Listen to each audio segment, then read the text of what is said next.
Hard work will not make you rich. I get driven nuts by the amount of gurus and influencers and whatever who want to brag and say, no one can outwork me, I'm the best in the world. So many people outwork me. I still make more money than them. There has to be something else. One of the things that grinds my gears about a lot of the people that I see on Instagram that you probably see too is this whole like, no one can outwork me mantra. First off, it's objectively false because many people A, outwork you today, B, outwork you in the past, C, you haven't met everyone, and D, it doesn't fucking matter anyways. It's the same thing when someone's like, I'm the best, and you have to say you're the best because if you don't think you're the best, it shows that you're not confident. To me, I don't take that at all. If someone's like, I'm the best, then why aren't you on billboards? That's what the best would look like. Absolutely, you need to do the work.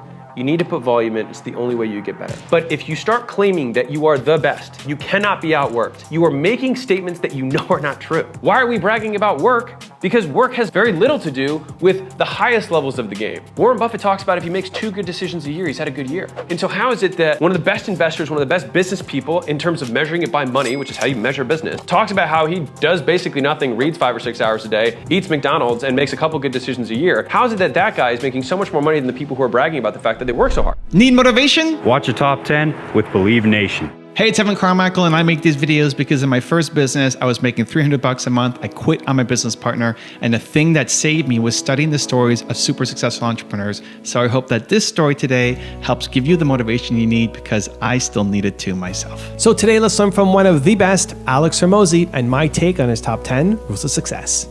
Enjoy.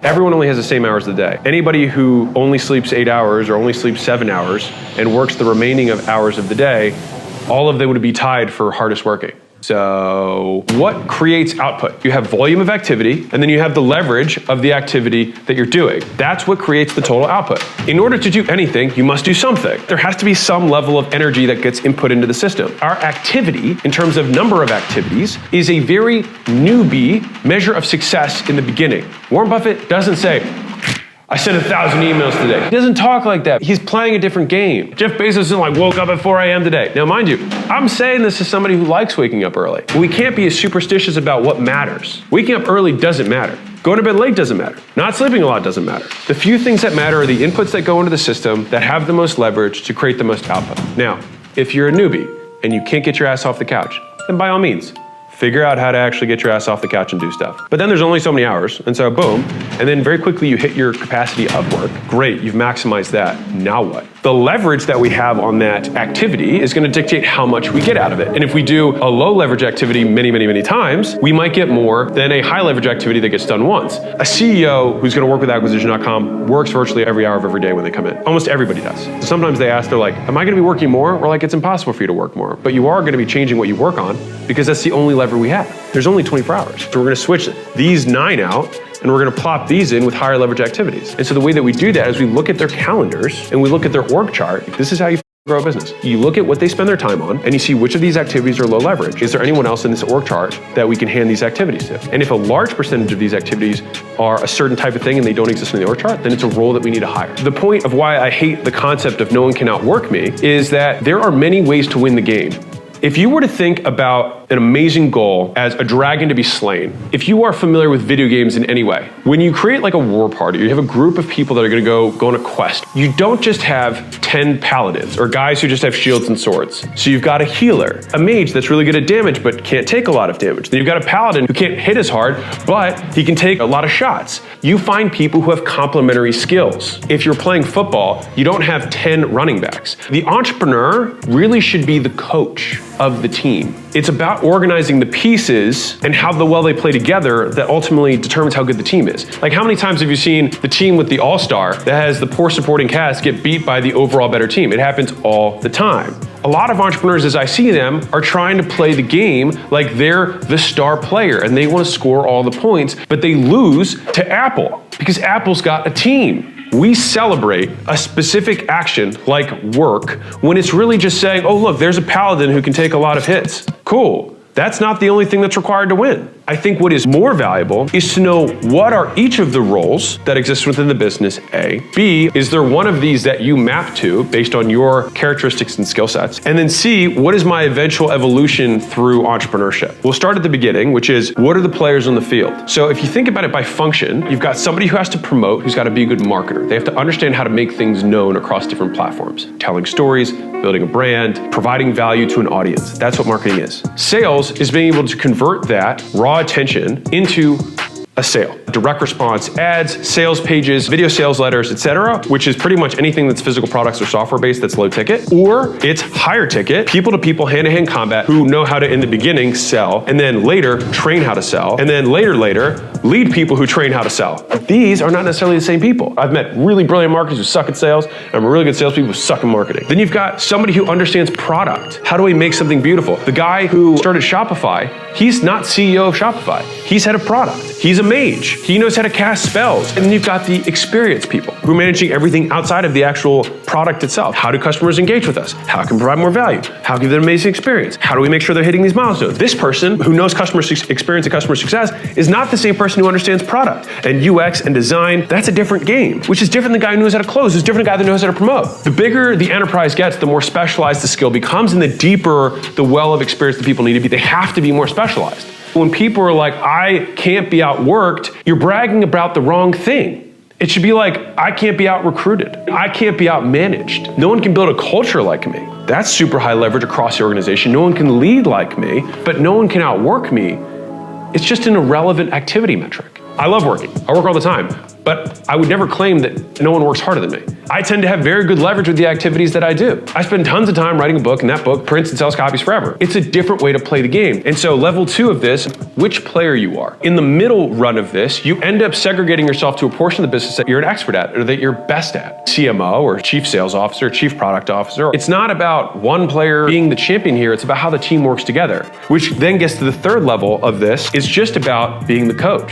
Think about what the best coaches do. They're literally trying to headhunt the best players, and they're trying to recruit the best people from college. Look at what Google does. Think about their recruiting efforts. They have huge influxes dedicated to getting the best and smartest people out of college. And they have another ring for the best and smartest people coming out of business school. And then another one is their very high level recruiting at the top of the executive level. The parallels between sports and business, they are almost the same in that way. Now, mind you, you can only have 10 or 11 people on the field. You might have 10,000, but if each of those players represents a function or department of the business, it makes more sense. When we move up the levels of entrepreneurship, we need to make sure that we're playing the right game and that we're using the right metric to measure our success. The final level of this is being the coach, is recruiting the top level executives and creating a farm system underneath to feed into the company that you have so that you can have a sustained competitive advantage and create a dynasty for the team so you can create the best winning team every year and have the soft skills of creating a culture of high performance so that you get the most out of every individual player. And the difference between amazing coaching and mediocre or poor coaching is what would players do if they had no coach or leader? And then what would they do if they had the best coach and best leader? The delta between those two is the value of the coach, the value of the CEO. The CEO needs to have the highest return on time out of anyone in the organization because they need to always be solving the next problem. As long as when they replace their time, the activities they do with the new stuff builds the business even more, then that trade will always work. And if a CEO can come in and turn a business around, even behemoths around, in 2-3 years, based on the standards they set and the values that they stand for, that delta across the entire organization is your greatest leverage. Rule number 2 is choose friends carefully. I have shed friends every season of my life. My close circle has always been very, very small. Very, very small. Very, very small. Very small. Non-existent. I also feel like I grow really quickly because I don't hold on to things long. The moment something doesn't provide me value, I shed it. I think about my life in 3 to 5 year seasons. First, I was a high school womanizer for the most part, and then I was also like really deeply angry. I had high school friends that when I left high school, I basically stopped being in contact with them. And then I had my come to Jesus where my dad was like, you suck as a human, you have a terrible reputation, maybe you should stop being who you are. Cleaned up my act, I stopped drinking nearly as much as I was. I started going to school and studying 12 hours a day, president of the fraternity, and that was my college season. And I had college friends. And then when I left college, I pretty much stopped being in contact with anyone that I went to college with. Most people suck at most things and aren't bound for greatness because of who they are and the choices that they're willing to make. The stories about friends leaving the hometown and no longer remembering where they're from is one that is told by society because society is the majority. The majority of people get left behind. If you look at the things that you want to get in life, there's a price for them. You don't buy everything you see in the mall. Why not? Because you don't want to pay the price. Just because you might think that a shirt or jacket is cool, just because you think an outcome is awesome, you might not be willing to make the trade. Winners and losers have the same goals. The goal doesn't make you unique, it's the willingness to pay the price that makes you unique. Because I'm like, everyone wants to be rich. One of the reasons that I cut people out sooner than most is because I do not like the labels that they speak over me. One of the big things with identity is the labels that we say about ourselves. I am X, I am impatient, I am angry, I am whatever, right? I am poor, I don't even like saying it. People in your past have the identity that they know you as, and then they will speak and they will beat that label into you because you're not matching their pattern. Why have you changed? You are X, you are Y, and you're trying to not be that because you're doing something different than changing, you're growing. But they see it as change. And that's why the best response in the world to someone who says, hey, you've changed, is to say, yeah, you haven't.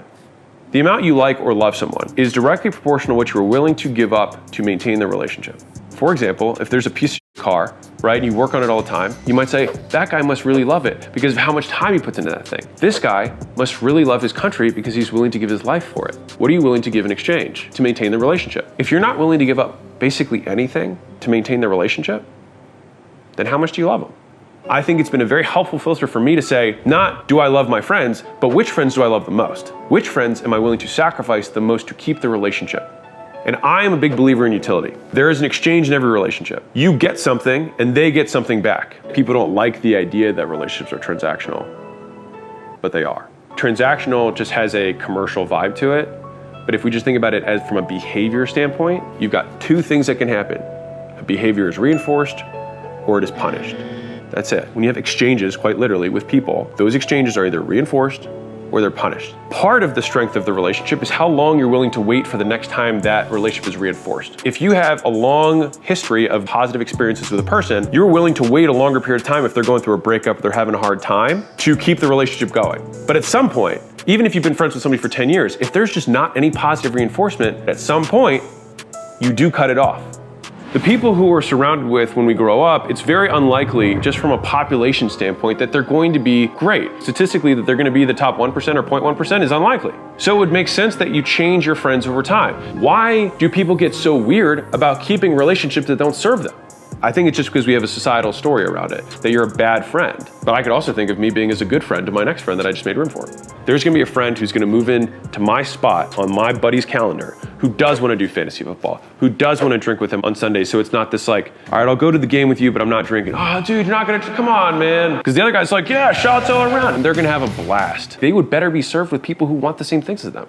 Just because I'm not seeing them anymore doesn't mean that I don't wish them well. But if someone only tells you the stories of when you got f***ed up and why you did that stupid thing, they're encouraging you and retelling you the story of who you used to be.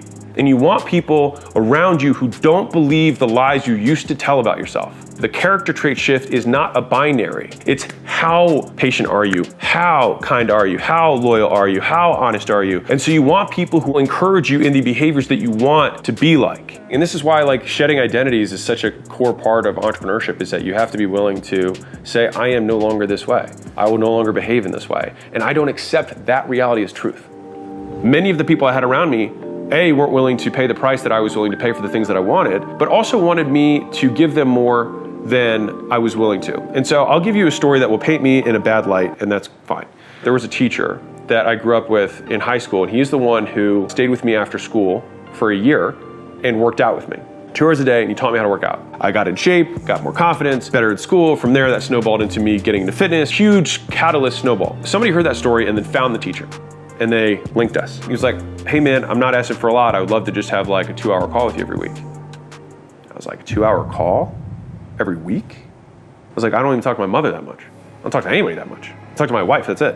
The value of the relationship was in the past. You may be like, Alex, you're a horrible person. And that's possible. Maybe I am. I was not willing to give 2 hours a week, 100 hours a year for the rest of my life to pay a debt for somebody who worked out with me. Because we only have so much juju, we only have so much time, we have so much focus, so much energy that we can pour into things. And if you're not putting all your energy in one direction, it's scattered and then you don't move as fast. My closest friend, I spend 1 hour a week with every week. My closest friend, like clockwork. It's my highest priority meeting. It is something that brings me joy. And we get lots of exchange with one another. He's the one who helps me write my books, Dr. Kashi. Dr. Kashi here. I get a lot from that.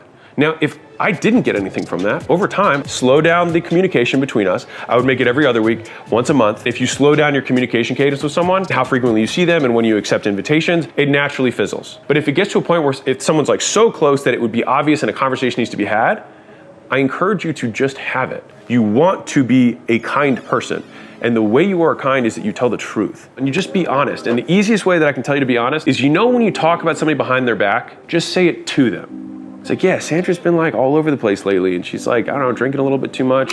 Sandra, you've been all over the place lately. You've been drinking a little bit too much. I'm just not sure if I want to associate with that right now. People just don't have the balls to do that. But if you do that, I promise you, you'll either have better relationships or you'll be done with this Mickey Mouse bullshit of not even being in a real relationship and not wanting to confront reality. Because you may have a shot at getting them to realize that they're not on the path that they wanted to be on. Because you were friends with them at some point. And so either your goals have changed or theirs have. If you listen to Kobe's interviews where he talks about his friends, he says very explicitly that he's willing to put everything on the altar for his dream. Now, some people make the argument that that's not, quote, healthy. The question that we're answering here is not how do we do healthy stuff? The question is how do we become the greatest?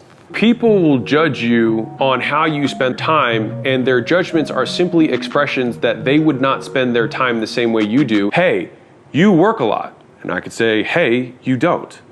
To the same degree, it's like, you spend so much time with your kids. Right? If I say it like that, people are like, wait, no, I'm supposed to.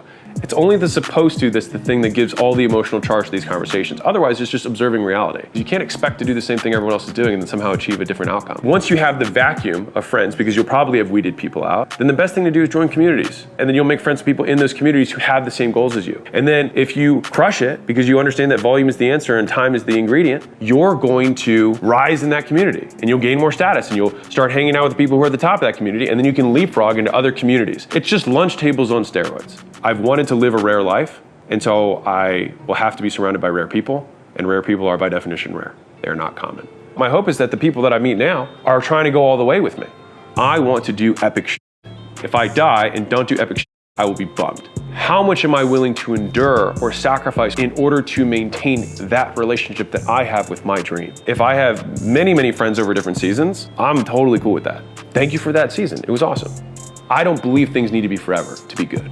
And it's only the romantic story that we are told of friends for life, etc. If you die with one good friend or two good friends, like, you've had a really good life. Rule number 3 is find the right mentor. I've had a lot of mentors in my career. Many of them were paid, a few of them were free. The point of a good teacher is that the student does pass the teacher. I see this thing that happens all the time. When you're a kid and you learn arithmetic, first you learn your numbers and then you learn how to add. You level up and you learn how to multiply. And then you level up from there and you learn algebra. When you get to algebra, you don't think, man, my arithmetic teacher was a idiot. I can't believe they didn't teach me this stuff. It's like, dude, you weren't ready. And you had to have the arithmetic in order to get to the multiplication. And it's not that that teacher was an idiot, it's that that was the sequence. And so when you have a first teacher that teaches you the basics and then you have a more advanced teacher later, it doesn't mean you should shit on your first teacher. It's like that person got you ready to receive the next thing. Earlier on in my career, I definitely did the other way. This guy didn't know anything, this guy is the guy. Rather than seeing it like you would see any other thing that you'd have in school. I've had the opportunity and the gift of being able to mentor, whatever you want to say, provide advice, counsel, share my experiences. A lot of people hold me in a regard, and most people who are winners are competitive. It's just like who you are, right? You want to win, you want to beat everybody, because that's part of the competitive drive. But I think there's a comma there that needs to get put in, which is that you have to accept two things. One is that you are going to die and no one is going to remember. Like real. 10,000 years from now, no one's going to remember at all. Number two is that when you're at the end of your life, the people who are going to be by your bedside are not the people who you vanquished, but the people that you helped. I know that I've passed a lot of the mentors that I've had in my career in terms of financials, etc. Earlier on, used to think that made me better than them.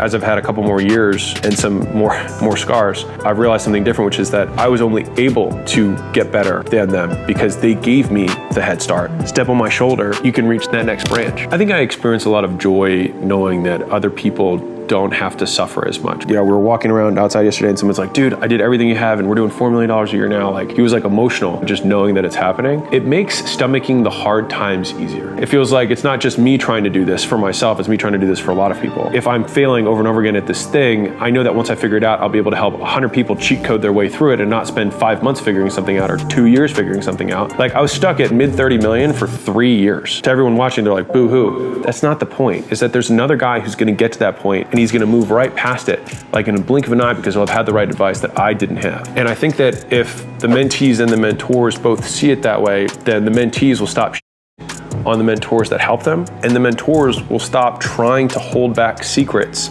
that have propelled them further, because the point is not that you're going to beat everyone. You're going to get really old, and then you're going to die. As you're getting older, there are going to be people who are younger who had a head start. And as long as the next guy honors the fact that that guy died on the battlefield to give him these lessons and come back, and they have to recognize that they're going to die on the battlefield too for the next generation to pass them, they have it easier than us. That's the point of progress. And so rather than lamenting that the next generation has it easier, I thought that what we all say, I want to make the world a better place, well, that's what making the world a better place looks like. We say that this is our mission with our business. We want to make the world a better place. We want to make an impact. And then when it actually happens, we resent the kids for the fact that they didn't have it as hard as us. That was the point. My point is not to beat the progeny. My point is to forge as far as I can, look back and be like, hey, watch out for that hole, watch out for that rock, keep going, keep going. They move through the path that we tread 3 times faster than we did because we already cleared all the trees. They get to the next non-clearing and they have to start hacking away and hacking away and hacking away to forge the next path. And then they become the mentors, turn around, and the next generation moves 6 times as fast to cover my distance and their distance. If you look at some of the greatest success stories, a lot of them talk about their mentors. Warren Buffett had his mentor early on. The quick story on that was that he said, I'll work for you for free. And Paul Graham told him, you're overpriced. He was the one who's going to be giving far more to this relationship. Even if Warren gave him his time, he still was going to be on the losing side. But he still did it anyways because he recognized that Warren had a gift. Warren passed him in his career. You'll notice that Warren isn't like, man, I'm so much better than Paul Graham. I passed that dude in my 40s. He doesn't talk like that. We really do stand on the shoulders of the giants. When I think about the gratitude that I have for the Gary V's who's 12 years older than I am, he's forged so much of this path that I didn't have to think about how am I going to create this whole thing. It's like he already had a blueprint and I can just start laying that out, immediately execute. There are guys who we have in our portfolio right now who are in their 20s, who are making twice what I was making at 30. But if they came to me below and then now they're above, that was the point. Gary Vee didn't have Gary Vee to mentor him on his career. I do right now. We all do. Many of us will pass Gary, and I don't think Gary minds. There's a 20-year-old, and it might be you, who's watching this, and you've got me. That's the point. I'm still going to be hustling and trying to beat you. Don't get me wrong. When I see guys who are in their 60s, I'm like, man, by the time I'm 60, I'm going to be 10 times as wealthy as them. 10 times the real estate. I have 10 times yeah. But if they had themselves as mentors, they would too. If your mentees and the students that you have and the people that you help and the people that you teach don't move above you, it means that you're a bad teacher, not a good one. The new definition of success of a teacher is that the students surpass the teacher and then get to the point where they're both looking together with his experience and his raw talent, looking at the new landscape saying, all right, what do you think we should do? Rule number 4 is invest your time wisely. I think people have 2 sets of resources, right, that they allocate. So they've got time and they've got money. Yeah. And so if you look at someone's bank statement and you look at their calendar, you know what their life is. And you can also predict where their life is going to be in X amount of years, right? And so if someone wants to change what their life is going to look like, you have to reallocate where you're investing the resources that you have. And so from a time perspective, people who are poor, in my opinion, spend a lot of time not doing stuff. And that sounds terrible to say, but at the base level, they're distracted, they're not doing the right procrastinating. stuff. Right. Well, I would even say not doing anything. Just distracted in Right. life. Playing Just video games. Netflix, et cetera, all that stuff, right? So there's the basis, they don't do anything. They're purely distracting themselves from their current state, which is hard because it's hard to confront reality. If you're not happy, it's easier to just distract yourself, right? Mm-hmm. Now, the level above that is you've got people who are operating, they are working every day, but they're operating in low leverage opportunities, right? So they're doing things that do not give them a lot of return on their time, right? And so it's I could work, it doesn't matter how many hours I work at McDonald's, it's very, very difficult to become wealthy there, right? It's just near impossible, right? Mm-hmm. Versus you could buy a building for $10 million and then sell it to somebody else for $11 million, just get the contract and make $1 million on the exchange.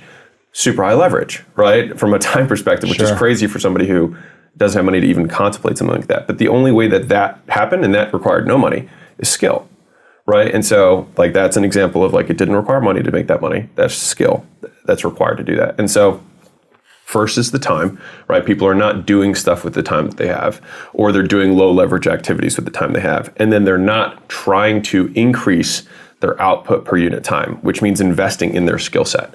So one of the easiest ways to gain leverage on your time, and when I say leverage, just for everybody, leverage is the difference between inputs and outputs in a system. So, Archimedes said, if you give me a lever long enough, I can move the world. And so to the same degree, if you have enough skills, you can do anything, right? And so skills give you leverage on your time.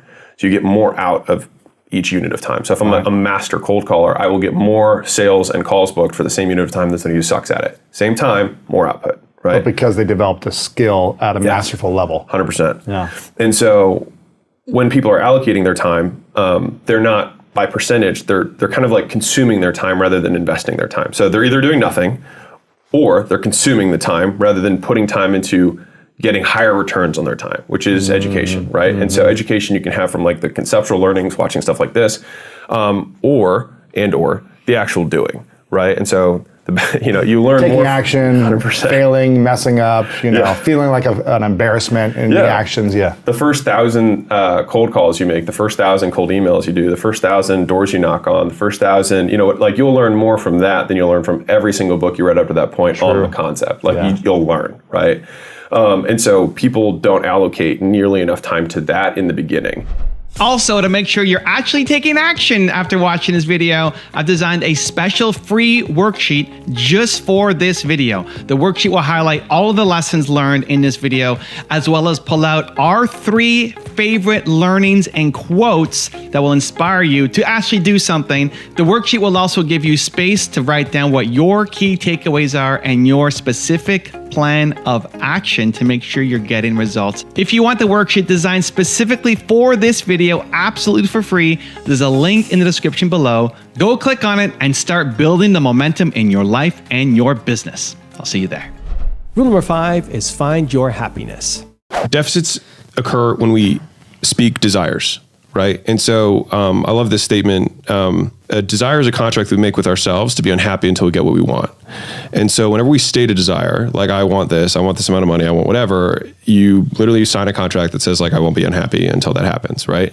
And so like I had this thing earlier on where I was like, I want to have meaning. I want to have great meaning in my life. And I was talking to a guy who made a lot more money than me because I asked him, I said, how do you create and destroy meaning in your work? That was the question I asked him on a podcast. And he was like, why do you think life needs to be meaningful?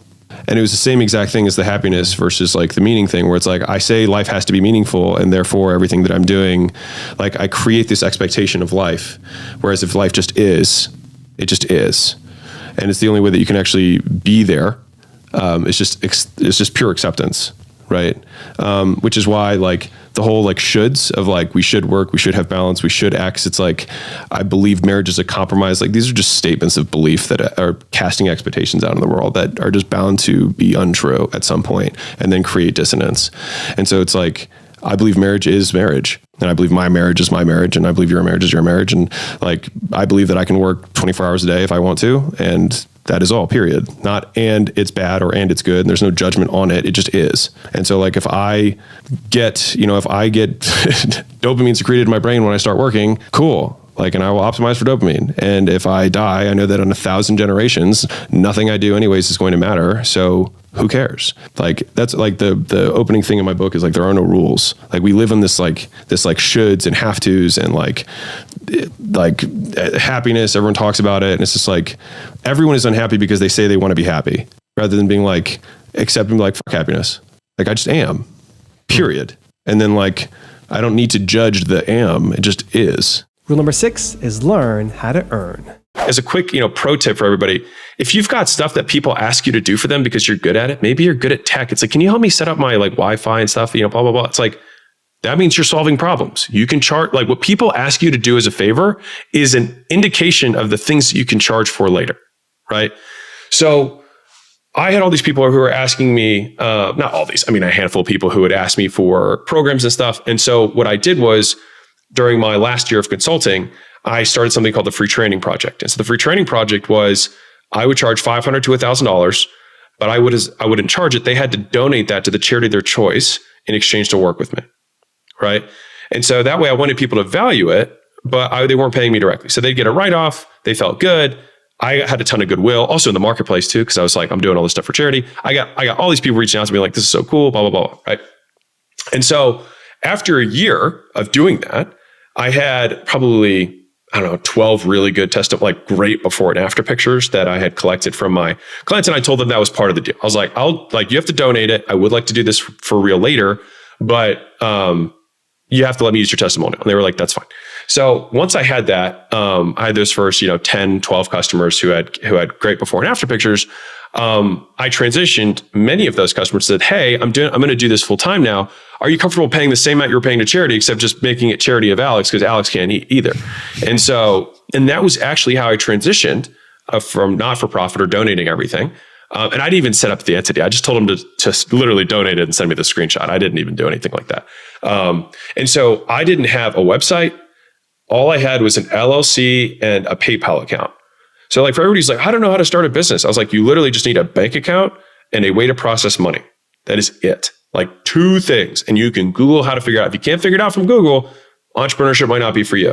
All right. But think about, there's 30 million businesses in the United States. 30 million other people have figured this out, which means you can too. So bank account, payment processing. Make the first 10 free or some sort of charitable thing so that people don't feel weird, or you don't feel weird about selling, et cetera. After you have it, after you're providing this service to people, you can transition people from free service to paid service. And if they don't want to start paying you, then that gives you insight as to either you suck, right? Or they suck, which is also possible too. But either way, a certain percentage of those people will continue to stay and pay you. And now you have income. Now, you can also ask those people for referrals, which is exactly what I did. So I think half that business came in just from, the initial ones came in from friends and family and me posting. And so I'll close the loop on what I said earlier. A year later, after I had those testimonials, I made a public post being like, hey, I've got this thing now. I made a website, that was my big announcement. I made a website. I still have the post. I found it. It's 2013. I was like, I made a website, and I am now open for business. And so if you would like, training stuff, let me know. This is what I'm doing now. And I had some testimonials, and go check out the site, whatever. And so from there, I was able to get, I think, about 20 guys who were willing to let me do just like almost bodybuilding type stuff. Cause I was kind of like I was powerlifting bodybuilder back then. And so I want to say I got 20 guys at $200 a month. And so I was making $4,000 a month from those people. And it took me 4 hours every Saturday to do the fulfillment. What was the fulfillment? I would just update their training programs and send them nutrition, update their macros, updated meal plans, and then new workout split for the week, et cetera. And then everyone had my cell phone, and I would just text them the new stuff. And if they had any questions, they could hit me up. It was a very simple business. And so that's what I did. It was just one-on-one online. And it only took me 4 hours on Saturday morning. And to show you what kind of person I am, I hated it. Even though I loved fitness, I hated having to do something, the same thing every day, on the delivery side. So I ended up having the genius idea of saying, I need to own a gym, because then I'll be a business owner. I'm really just self-employed right now.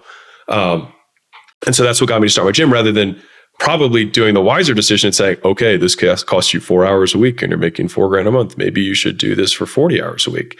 Rule number 7 is reframe your thinking. If you think about us as kids, right? Like how do you orient yourself with the world? You get reinforced or punished at all phases, directly, indirectly, but you get reinforced or punished, and the things that you get reinforced, you do more of. The things you get punished, you do less of, right? Like that's just how we learn behavior, how we learn to function in society, right? Touch that thing, it hurts. That's we got punished. Okay, your parent tells you to sit down and be quiet and eat, and you learn to sit down and shut up and eat. And then we wonder why adults don't move, because we're told to sit when we're running around, right? We learn or at school, sit down and be quiet. 100%. Yeah. And we wonder why we eat so much when the reward for everything we did when we were a kid was food, right? We wonder these things. So the reason external validation is so hard, at least for me, is because it's how I learned everything. Is because external validation gave me the directional guidance of what's good and what's not. And then as you get older, it's where am I going to get that validation from? And so I would say that my external validation is still 100% there. It just comes from different sources. So I'm more selective on whose validation I want. So how much external validation do you need in order to overcome this belief to go all in and do it in half the time? Yeah. No, I think I need to be able to validate myself. And that's fundamentally, I think Epictetus said this. He said, if you need someone else's, he has this quote, it's so good, but it's basically you need to be able to give, you don't need to swear to somebody else. You should be able to swear to yourself and bear witness to yourself, because your word should be good enough. So you need to eliminate external validation from you feeling good enough. Probably, yeah. It's probably that link. Obviously, it's good to have feedback in life. You know what I mean? Yeah. And so I think that's why it's also difficult for some in general, because it's not eliminate or have more of. It's to what degree and from whom and about what. And so then it gets a little bit more complex. But even using those different lenses, I think it's good to unpack it for anyone who's listening, which is like, okay, Leila said this, so this is not mine. But most times when we're afraid of something, it's not actually like this amorphous crowd that we're afraid of. It's like one or two people's opinion. Like it's your dad or it's your whatever it is, right? And you're worried about what they're going to think. And they're not even thinking about you, but you think they're thinking about it. They're thinking about their dad, right? He's not thinking about it, whatever it is, right? And so she restated this earlier on in like when we were together 5 years ago. She was like, and she like made me name the person. It wasn't my dad, it was somebody else for this particular thing. She was like, are you going to let this guy stop us from getting what we want? Wow. And it was like, when I saw it was just like looking in front of me. I was like, she's like, what if this guy hates you and thinks you're terrible? Is that a worthy enough reason to still keep going? And I was like, yeah. And she's like, then let's go. You know what I mean? Yeah. And so she was very good with that. Rule number 8 is focus on one thing. It's first you develop the skills, right? At a proficient level. Then you dive deep on those skills so that you get better and better at them. And typically that comes through consistent execution and repetition, which means that it takes the character traits of focus and determination and drive, right? And being able to be consistent and not go away and start looking at shiny objects, looking at a new opportunity, looking at this other side hustle you want to do, whatever it is, right? Because there's always new things. And what's crazy about this is that the higher up you go, the more seductive the woman in the red dress looks like. And I'm saying that from Matrix is my all-time favorite movie. The woman in the red dress, I'm using this as a parable or whatever, a visual for opportunity. And when you're starting out, the woman in the red dress always looks attractive. And the thing is that the higher up you go, the more of a 10 she becomes. Now, if you're a girl, then I don't know, guy in a red suit, whatever. I don't know, maybe that looks more like a pimp, so forget about that. But whatever, George Clooney or whoever your person is, whatever, you get my point. Is that like I thought that I was having discipline and saying no to a certain level of opportunity when I was starting my gyms, right? And I had to develop that discipline. And then we started making a few $1 million a year. And I was like, okay, I need to develop a new level of discipline because there's more things that I want to do that I have to not be able to do, right? One of the biggest successful things I did was not start the supplement company until a year and a half after, almost 2 years after Gym Launch started. All right. I had planned starting the supplement company at the same time as I started Gym Launch Original 3.5, 4 years ago. Like they at the same time I wanted to do both. And Leila, the angel that she is, was like, no, that's stupid. Don't do that. And so she thankfully was like, you have to stay focused. And so because of that, we were able to have the explosive growth that we did. And then at the right time, we were able to bolt that on. Now, big picture, I don't know if I would have done it again. I still probably would have stayed even more focused on Gym Launch if I could do it all over again. Now, we have it. We write a check for $600,000 every single month to our gym lords in terms of commission checks. So that's real money that I get to send back to the community, and that's very fulfilling for me. And it solved the problem that I always had when I had my gym. So like there are reasons that I did it, and so like history will tell whether it was the right call or not. I can never live the life of what it would have been if I hadn't done it. But I think if I were going back in time, knowing what I know now, I might not have done it. But you never know. So I'm telling you, like I've made these mistakes. You know what I mean? And the thing is that level of opportunity looked even more seducing or whatever the word is, when we had 2 years more of a distribution base compared to when we had at the beginning. And so I wasn't able to say no to her that opportunity later on as I was in the beginning. And that was a deficiency in my skill set at the time, my character trait of staying focused, right? And so, like I'm saying all this, if you're looking at it in terms of in verticals, the first step is filling the holes, and that's stacking all the skills together so you can get the first dollar to go over. And that's just becoming proficient, not amazing, just proficient. You don't have to be an expert at running traffic. You just need to be able to actually know how to run an ad. And the thing is that most proficient skills only take like not a lot of time. Like you can Google how to do X And if you consume for like 2 hours of information, you'll probably be proficient. Most people just don't take those 2 hours to do it because it's uncomfortable and you're not good at it, right? So you consume the information and then you try, right? And then you fail because you're not good at it. You learn, and then just use those first initial tries. You learn more in your first 20 sales than you do in the first 20 hours of learning about sales stuff, right? First time you actually step in the ring, you learn more about fighting than you do during all the time that you were practicing, right? Because it's real, right? So you're developing, you're stacking your skills and you're becoming proficient at it. Next step, you have to do repetition and being willing to get punched in the face over and over and over again, right? So that you can deepen those skills. And that's what amplifies the skills that you have so that you can get to another level. Then as you get to another level, then your character traits need to be strong so you can stay the course. All right, like the biggest thing in the book by Angela Duckworth called Grit, which is really interesting, is that the people who are most successful in life just stick with it. Like grit is stick-to-itness is what it is. So it's how likely are you to abandon a certain path to pursue another thing, right? And the people in the beginning have very low stick-with-itness, entrepreneurs, shiny object, shiny object, shiny object. They're jumping from opportunity to opportunity, and they never give any of the opportunities a chance to be successful. So one of the interesting things that maybe you can think about in terms of a quote that you can take with you is you can be successful at anything you want, just not everything you want. All right, that was a huge lesson for me. All right, I had a friend from high school who reached out who had a contracting business and a roofing business, and they were flipping houses. So it's 3 separate businesses. And I was like, dude, like, what do you want help with? And he was like, I don't know, like, what do you think I should do? And I was like, pick one. He's like, well, we're making money in all 3 of them. And I was like, cool, pick one. Each one of those businesses can be $1 billion business. You can be $1 billion roofing company. You can be $1 billion flipping homes company. You can be $1 billion general contractor. There are examples of each of these things, right? But you just can't be $1 billion in all of them. And so there's a fallacy that we tell ourselves as entrepreneurs, which is that if I do more things, I will make more money, when in fact I need to do fewer things to get to where I want to go. And the reason I can tell you that it's the truth is because you naturally think the other way. And that's what most people think, which is why most people aren't successful. Right? It's they can't focus because there's too many things. It's just so easy to just add this one thing or do this other thing. And all of a sudden you're too spread thin. You're not focused on amplifying the things that you're doing to get better. You're not deepening the skills. You're spreading yourself thinner. Rule number 9 is make a living out of your passion. I've got employees that make $1 million a year plus. So like you can absolutely become filthy wealthy, and that's income, right? And so a lot of businesses that are at $10 million a year, the owner might only take $1 million in income, depending on, margins, et cetera. And so like, a lot of employees will they see top line as income, which is just a very employee mindset.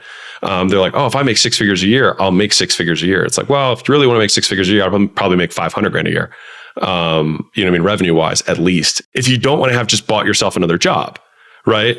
Because so let's talk through this transition. So if you're an employee, when you make the switch, you're still an employee. You're just an employee of a different business that you happen to own, and you are basically 100% of the expenses. And so the business itself actually makes no money.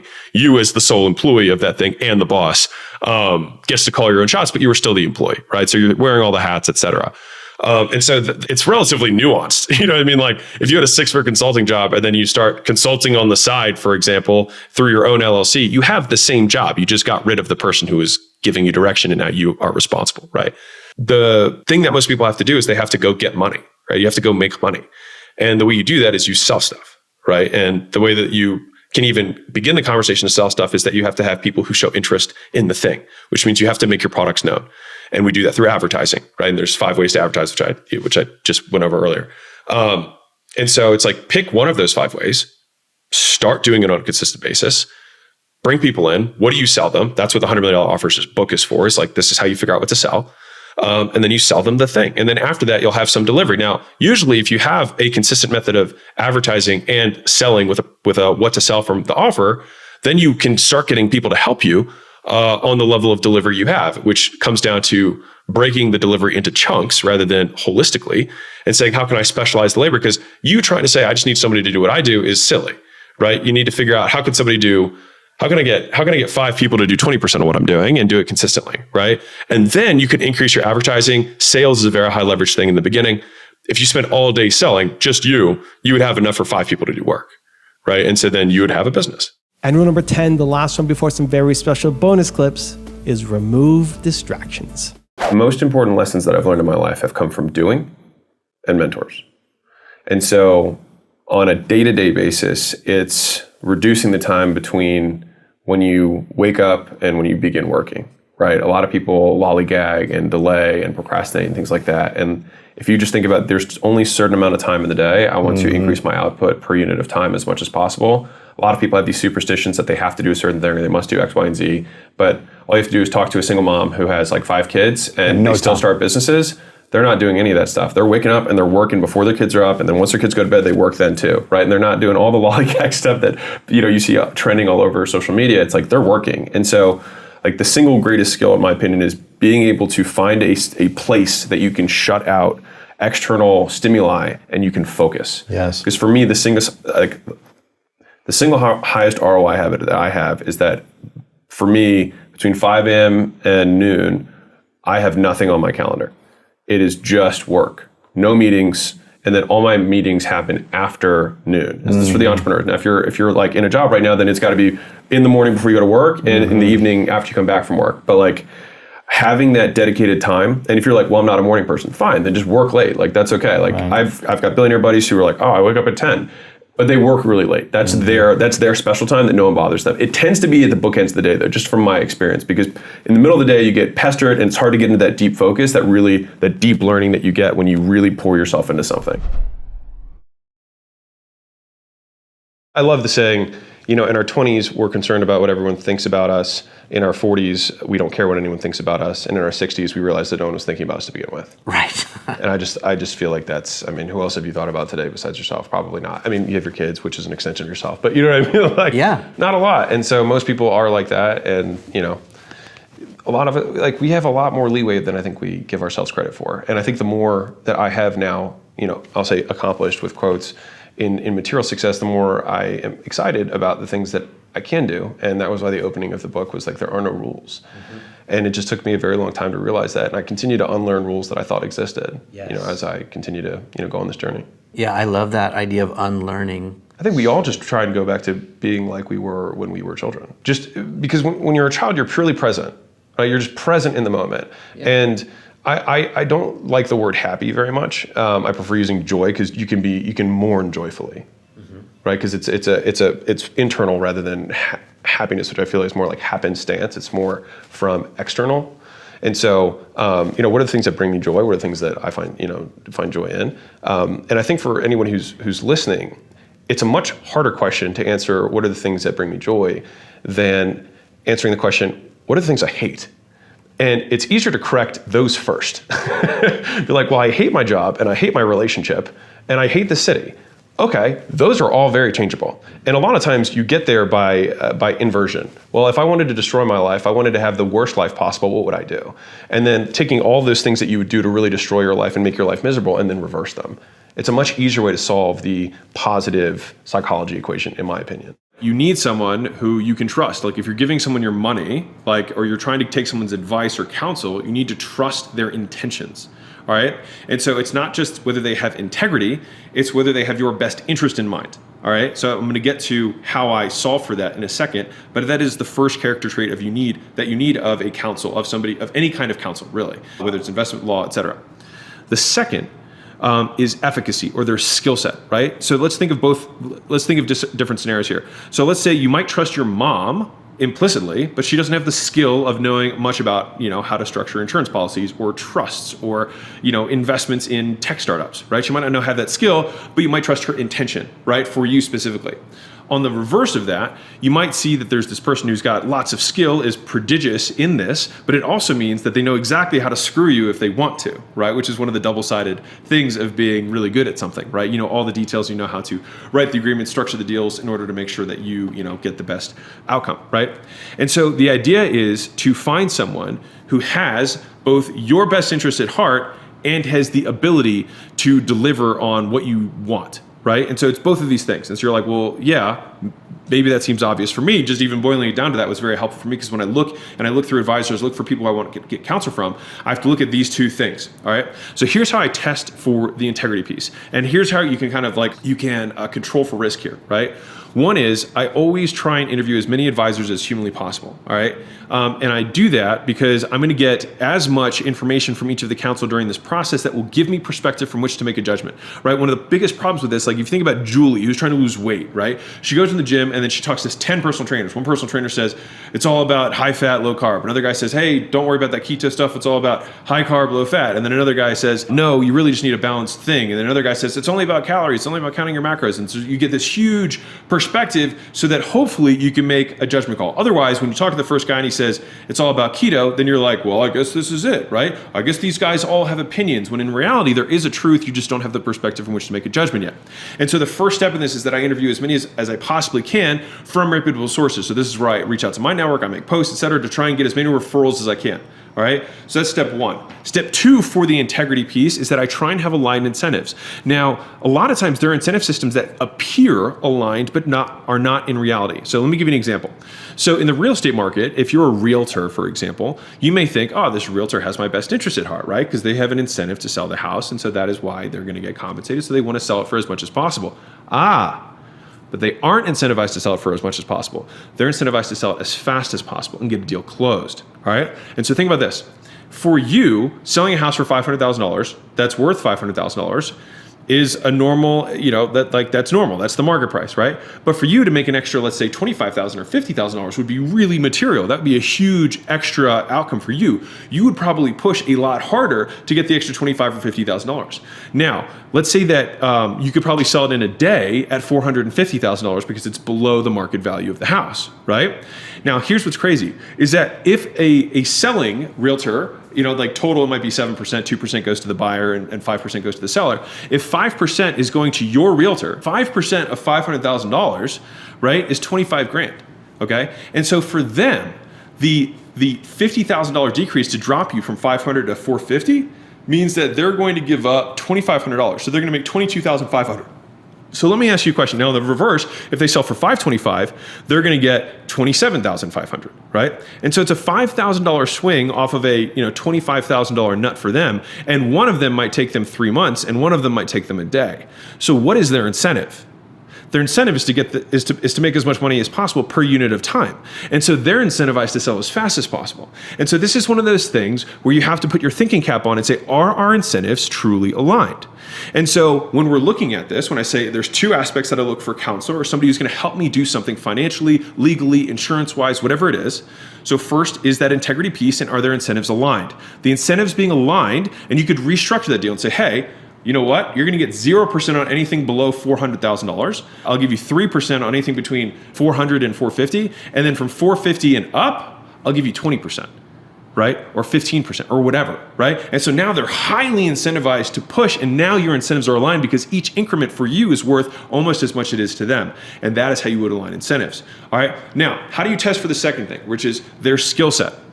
This one's hard, all right, especially if you don't have the perspective from which to make a judgment, which when I enter new things, when I'm trying to learn about trust, when I'm trying to learn about investment things and different vehicles, I'm learning about storage units, I'm learning about you're like, oh man, there's so much stuff and there's so much nuance that you have to have, right? And so the first thing is I like to usually read 2 to 3 books on the topic, all right? And I read 2 to 3 books just so I don't appear like an idiot. And so I can at least understand what they're saying, and they're going to respect you. It's kind of like defense. If you bring at least some level of knowledge, they don't feel like they're going to take advantage of you. So this is a first thing that I do, and this is because I don't like feeling exposed in these types of conversations. The second thing you can do is if you have someone that you can trust, you can bring them in alongside you. And the third thing that you can do, which is probably the most and highest recommended, is repeating the same action I said in the first hand, which is try and talk to as many of them as possible, and then you will gather the insights and you'll see the people who demonstrate the most expertise. And what you can do is take what one person says and say, well, what about this? And see what they reply with. Right? And as you gain more and more knowledge, and this is how so in the consulting world, this is qualitative research, right? This is where you're literally doing interviews essentially to gather information so that you can make an informed decision, right? And so when you do these interviews, and this is the lazy part, this is what most people don't do, is they won't do this work, right? They won't take the time to interview 20 people or 10 people when in reality, these one decisions, the guy who you decide to, invest in their fund, or if you decide to buy this building or invest in a fund that buys X, Y, and Z, right? Or you have somebody who manages your portfolio, whatever it is, right?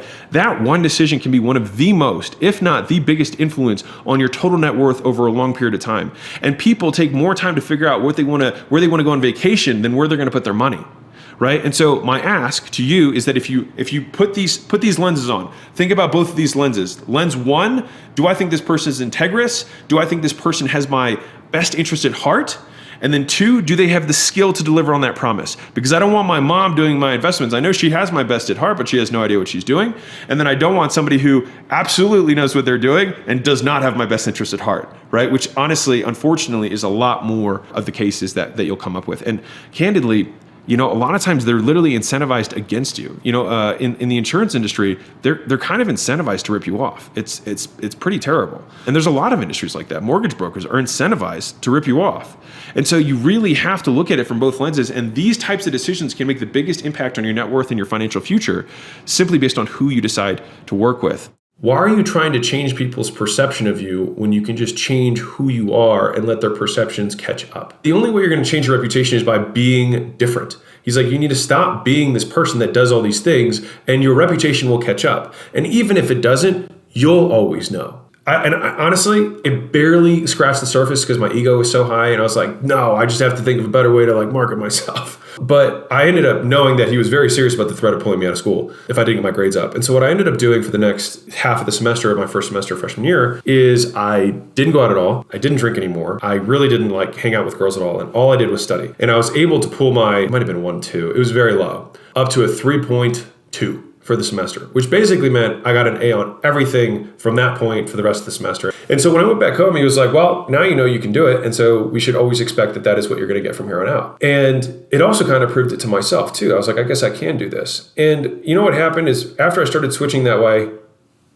people still thought of me as a whore. And I still had to deal with that. It took 2 years to really reverse the reputation that I had acquired in the first 3 months. I think during that period of time, I grew an appreciation for how easy it is, especially in first impressions, to set the wrong one and how hard it is to overcome a negative impression. And my reputation overall, the realization I had was there's too many people that you're interacting with in the world to try and curate reputation.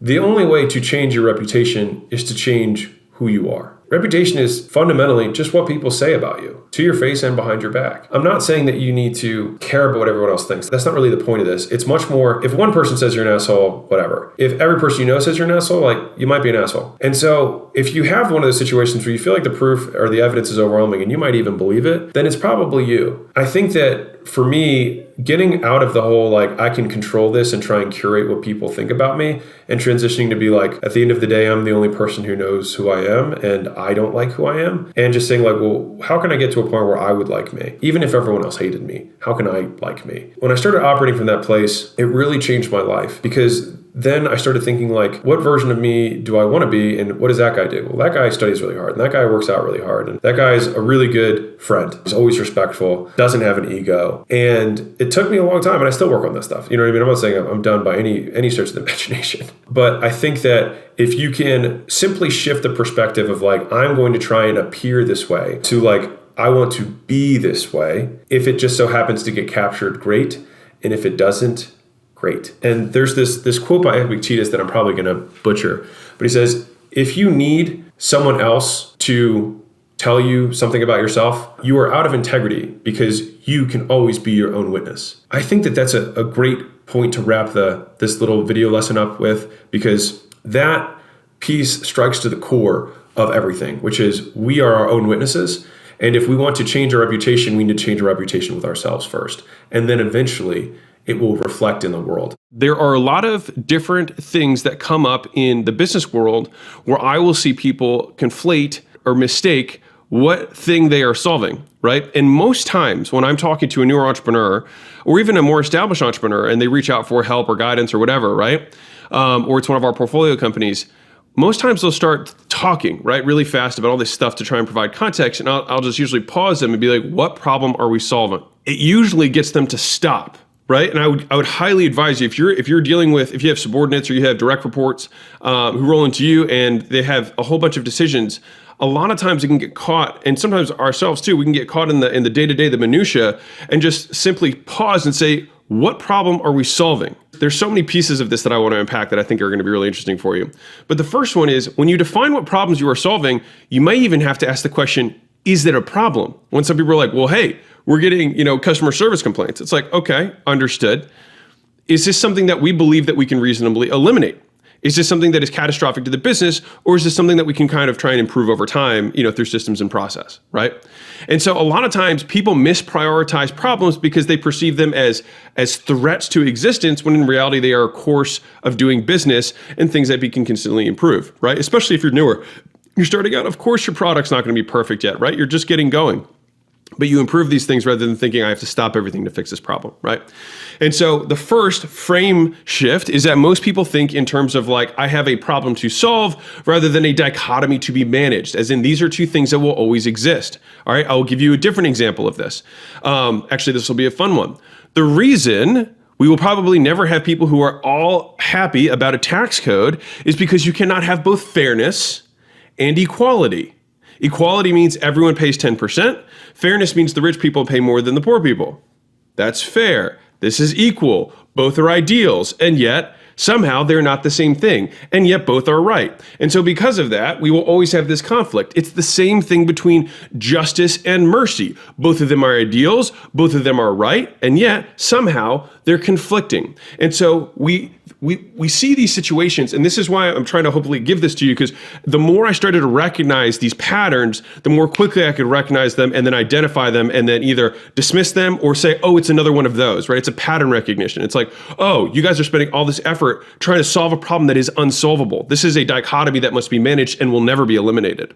And so I think my goal with this video is, if I can help you get out of these little mental hamster wheels, it's been incredibly valuable for me. All right. So that's the dichotomy. That's like one of the things that people will mistake. They'll mistake a dichotomy for a problem that needs to be solved. All right. Another framework that I find immensely valuable is the concept of a continuum versus a binary. All right. This is probably one of the biggest mental errors that people make when they're trying to identify things. And this is what I mean by that.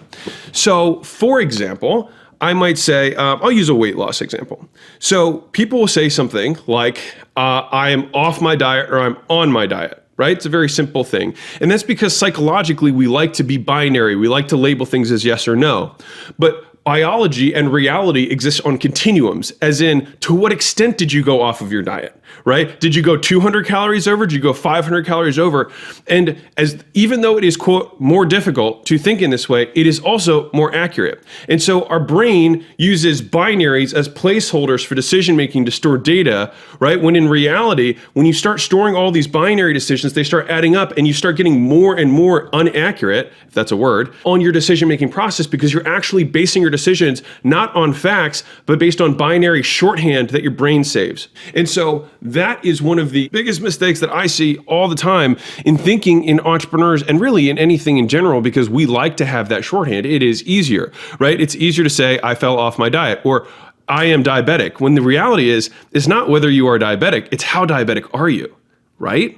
Kind of interesting. I stole that from Dr. Cashy, but I just love that. Who's my closest friend? He's a biochemist, and we talk about this stuff all the time. Point being, if you can think about this within, I'll give you a business example. So if we have a binary where people are saying yes or no, which is, let's say, Facebook doesn't work. Marketing doesn't work. I hear these statements all the time, and you may laugh at this, right? But I get DMs like this all the time. Facebook doesn't work for me. Marketing doesn't work for me. Like, you can't sell this way in my business, right? And so people want to shorten a problem into yes, it works, no, it doesn't work, when so much of business and problem solving is understanding the nuance between where we're starting and where we're going. And it's to what extent has Facebook not worked, right? Where is the fall off? Right? It is not that it doesn't work. It is just, we only got it to work this %, right? Now we need to get all the way over the hump to get there, but it's to what extent? And I think that if you can ask the right questions, if you can see the problems as they truly are, they become far more solvable. And so this has been probably, I just gave you two of my best frames that I think with all the time. All right, so I'll say these again. So the first mental lapse, I'll say, that I see all the time is mistaking a dichotomy that needs to be managed for a problem that needs to be solved. People do this in their marriages as well, right? So you look at your wife, right? You look at your wife and you're like, I need more variety, right? But later you're like, I need more consistency. And you're like, we have to figure this out. We need variety, we need consistency. It's like, yes, you need both, right? And so it's not a problem to be solved, it's a dichotomy to be managed.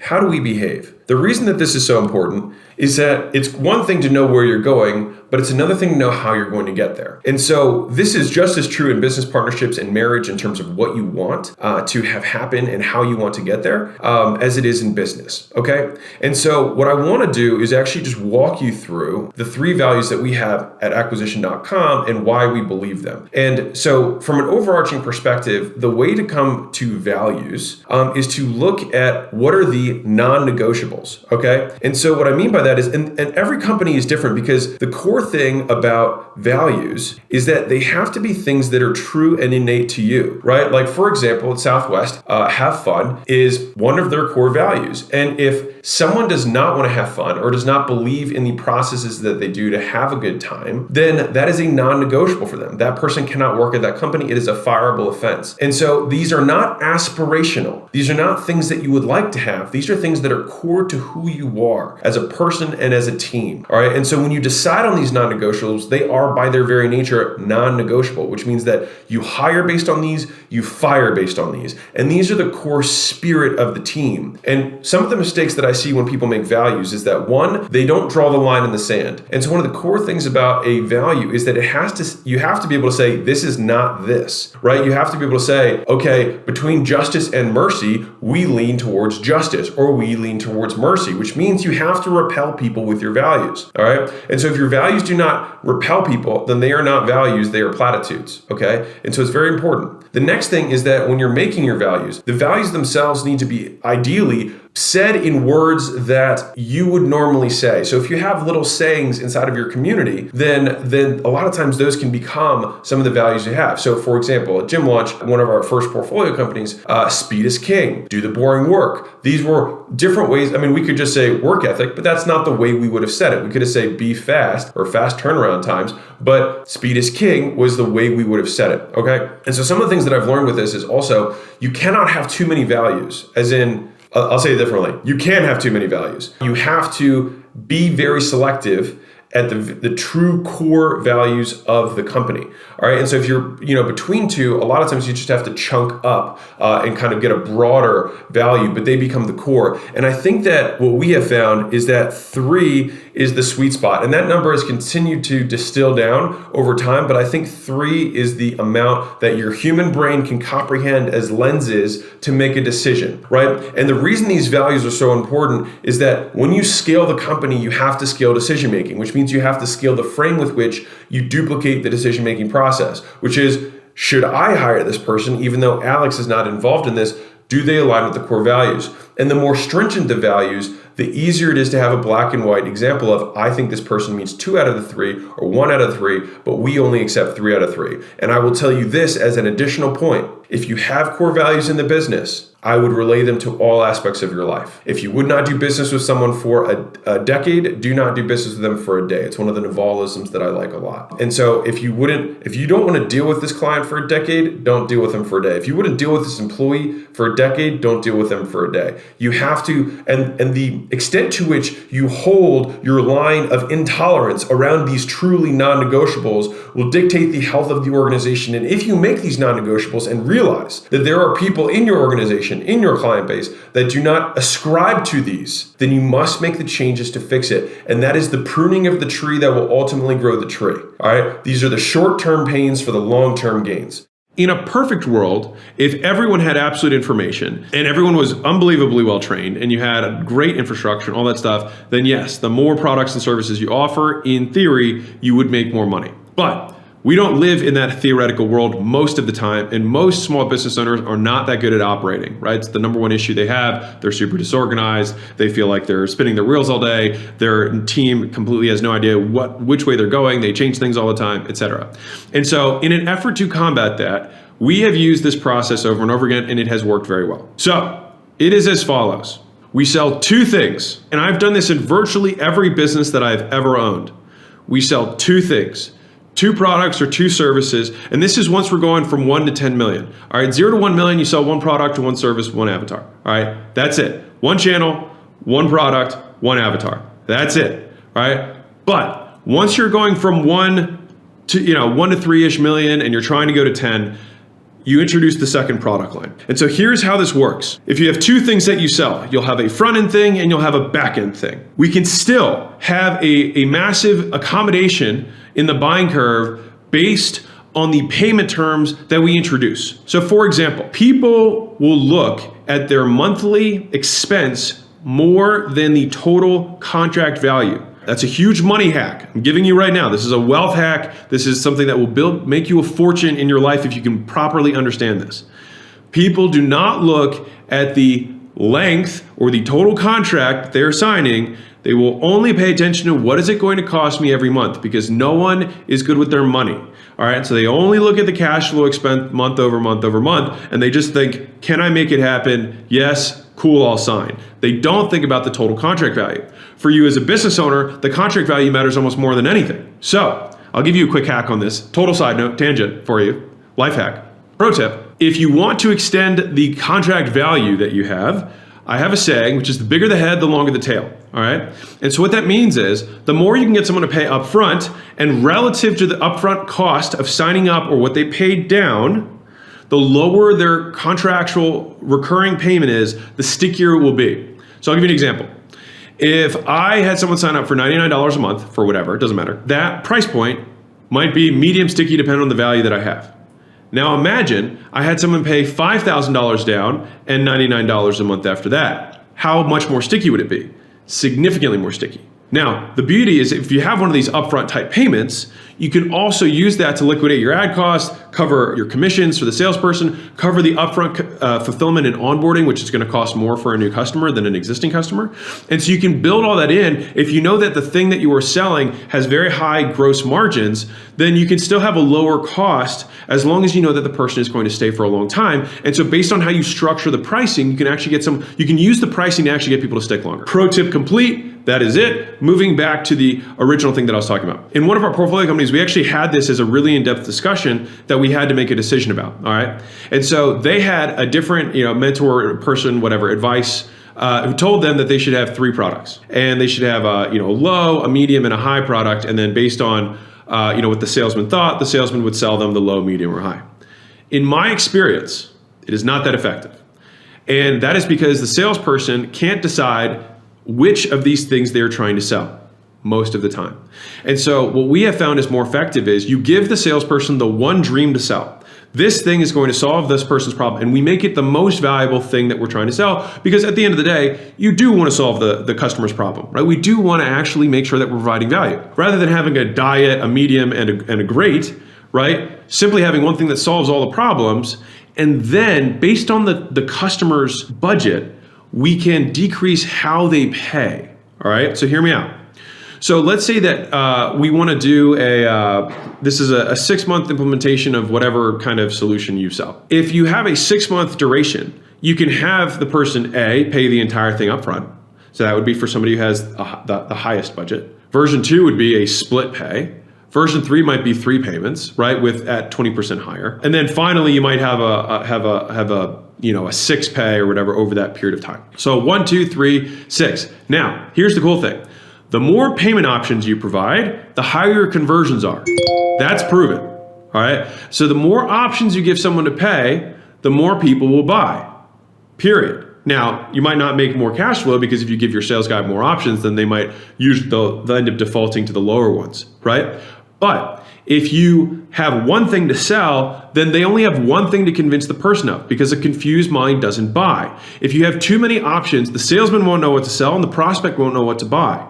And so I prefer, when I'm coming into a portfolio company, I'm thinking, what is this true problem that we are solving with this business? For what avatar? And we make that the main thing, and we communicate it clearly in the scripting, and the salesperson has clarity on what they are selling, and they're always solving the same thing. And so the question becomes no longer which of these things are you going to buy, but once you are buying, how would you like to pay? And so then the discussion is around what payment plan is best for them rather than what product is best for them. And so by doing that, you can get people to go between different payment terms. That is not going to change whether they're going to buy. But if they're unsure about which product is going to best suit their needs, and the salesman doesn't know because at the end of the day, he's just trying to sell the most expensive thing, then you'll have way more confused people who leave unsold. So this is a single tactic that you can use to execute within your business, which is why I'm a big fan of making offers people cannot say no to, is that you can focus all of your sales and all of your persuasion attempts on selling the one thing, which is getting them to say yes. Once they say yes, we can accommodate their wealth and their budget based on the payment terms that we provide. And if we have structured our offer properly, the offer in and of itself should already be very high gross margins, which means whether or not the person pays $1,000 a month or $100 a month, it's still almost all margin for us because of how we structure the thing that we are selling. And so we are able to capture higher LTVs by getting the people who have more money to prepay the thing up front. That is how we do it. And with those people, you'll be able to ascend into the second thing faster because they've already prepaid that thing. And then you can solve the next natural problem in another sales conversation rather than trying to pick all of the things in one conversation, which makes it incredibly difficult to do. This is, just for everyone, again, a broad brushstroke of statements for most entrepreneurs who are not very good at operating their businesses, or operations is not their strong suit, and are below $3 million a year. Envy is having the desire for something that someone else has that you do not have. So you're lacking and someone else has something that you want and do not have. That is envy. Jealousy is when you have a threat that someone is going to take something that you have that they do not have. All right. And so, for example, I'll give you an example of each. So envy, I may be envious of a friend of mine. So I was actually talking to a good friend of mine who runs a big weight loss company. And right now he's doing better than I am. And now I am envious of his success. I am. I can feel it. I'm envious. I got off the phone and I was like, I am envious of you. Right. On the flip side, if someone comes to talk to Leila, right, it is the fact that they pose the threat of taking attention or her attention that I think should continuously belong to me that I would feel jealous over. I haven't felt jealousy in a long time, but that is an example. It could also be like with your kids. If you have some other adult in their life starts taking their attention or has more influence over them, you are jealous of the influence that person is threatening your influence over your child, right? So 2 examples, they're nuanced, but I think it's important. And when I was talking to Nick Barely about this, I was talking about how I think envy gets a bad rap. And I'm not going to go into the spiritual religious side of this or even the happiness side of this because I think envy absolutely does not make you happy. But I do think that envy will make you successful. All right. And so this is where I want to kind of dive into this. Envy is adaptive, right? As human beings, this is actually from our old brain, right? So this is animals have this too. They are envious of one another. And it's because if in a group, one person or one being, one animal, whatever, brings more to the table, you are now envious of that person. And what it does is it elevates the rest of the group to go and achieve the same, which is good for the collective. Not happier for each of the individuals, but is a pro-survival tool, right? And so for me, understanding this and at least being able to name the emotion rather than saying, I don't like this guy, or I'm angry at this person, or having this negative feeling that you cannot put words to, instead being able to say, I am envious has been very relieving for me because now I can actually tell those people, hey, I'm envious of you. And for some reason, I think it just creates another level of candor because it's a certain level of vulnerability and saying, you have something that I wish I had, but then you'll notice that the conversation is not defensive on that person's part. Most of the time they're like, well, let me help you.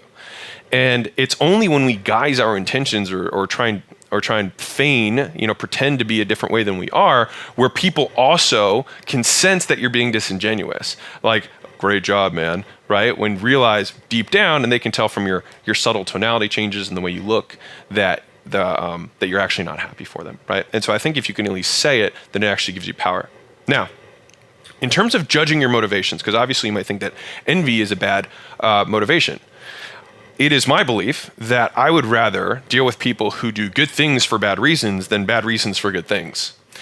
Or I said the same thing twice, but they do the right thing for the wrong reasons rather than the wrong things for the right reason. All right, I'd rather someone who does the right outcome.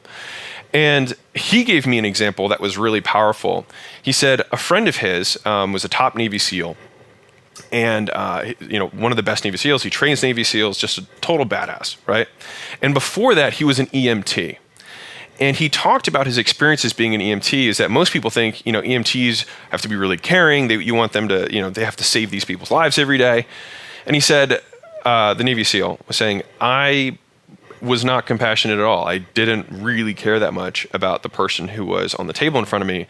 But what I did care about was my stats. I cared about the status of being the best. I wanted to have the fastest to the hospital. I wanted to have the highest survival rates, highest success rates of the people that were under my care because I cared about myself being the best.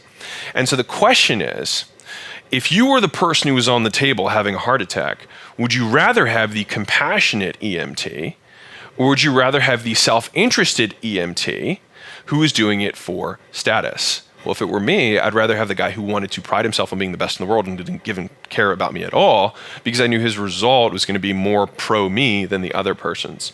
And so I think that as humans, as entrepreneurs, we judge ourselves a lot on our motivations and our intentions. But I think that if we can take a step back and name the emotion so that it's not this amorphous thing that we can't understand, but then take the next step and say, is this a pro-adaptive emotion? Is this something that's going to help me? Or is this an emotion that's going to drive me to do something that is negative? And I think at least even in naming that, we can increase the time between emotion and action. And the further that time gap is, in general, the better the quality of the decisions we make, because the more rational we are. We're never completely rational because we're emotion-driven beings and we have limbic systems that override things.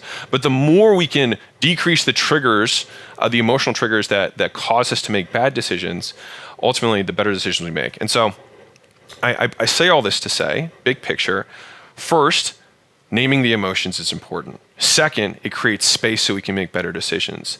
Third, we can analyze those decisions and say, is this something that is going to help me in my life, or is this something that's going to hurt me? And then as a result of this, we don't have to judge ourselves as strongly on why we are doing things, and rather what is being done. Because candidly, I am a very envious individual, and maybe this is me just rationalizing my own negative, emotions. Who knows? But at least for me, saying it that way and framing the thought process in that way has helped me feel better about myself, and just less bad, if that's probably a better way of saying it, and not constantly berating myself for having desires that I think are wrong. And so Dan Sullivan said this, and I'll end with this, is that when people want something, if you want to make more money, if you want to have a bigger house, you want to have a bigger car, you want to build a podcast studio, whatever, right? He said, wanting is reason enough. Because so many times we ask, but why do we want that? We're probably not going to change the desire.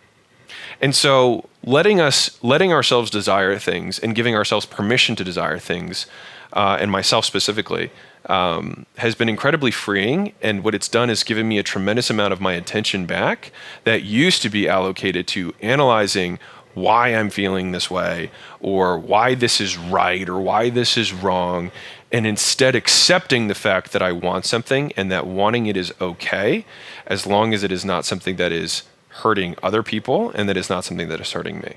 I actually don't think about it much. I think a lot of people spend a lot of time and effort trying to figure out how they feel because they want to then judge or label themselves as I'm doing well or not well.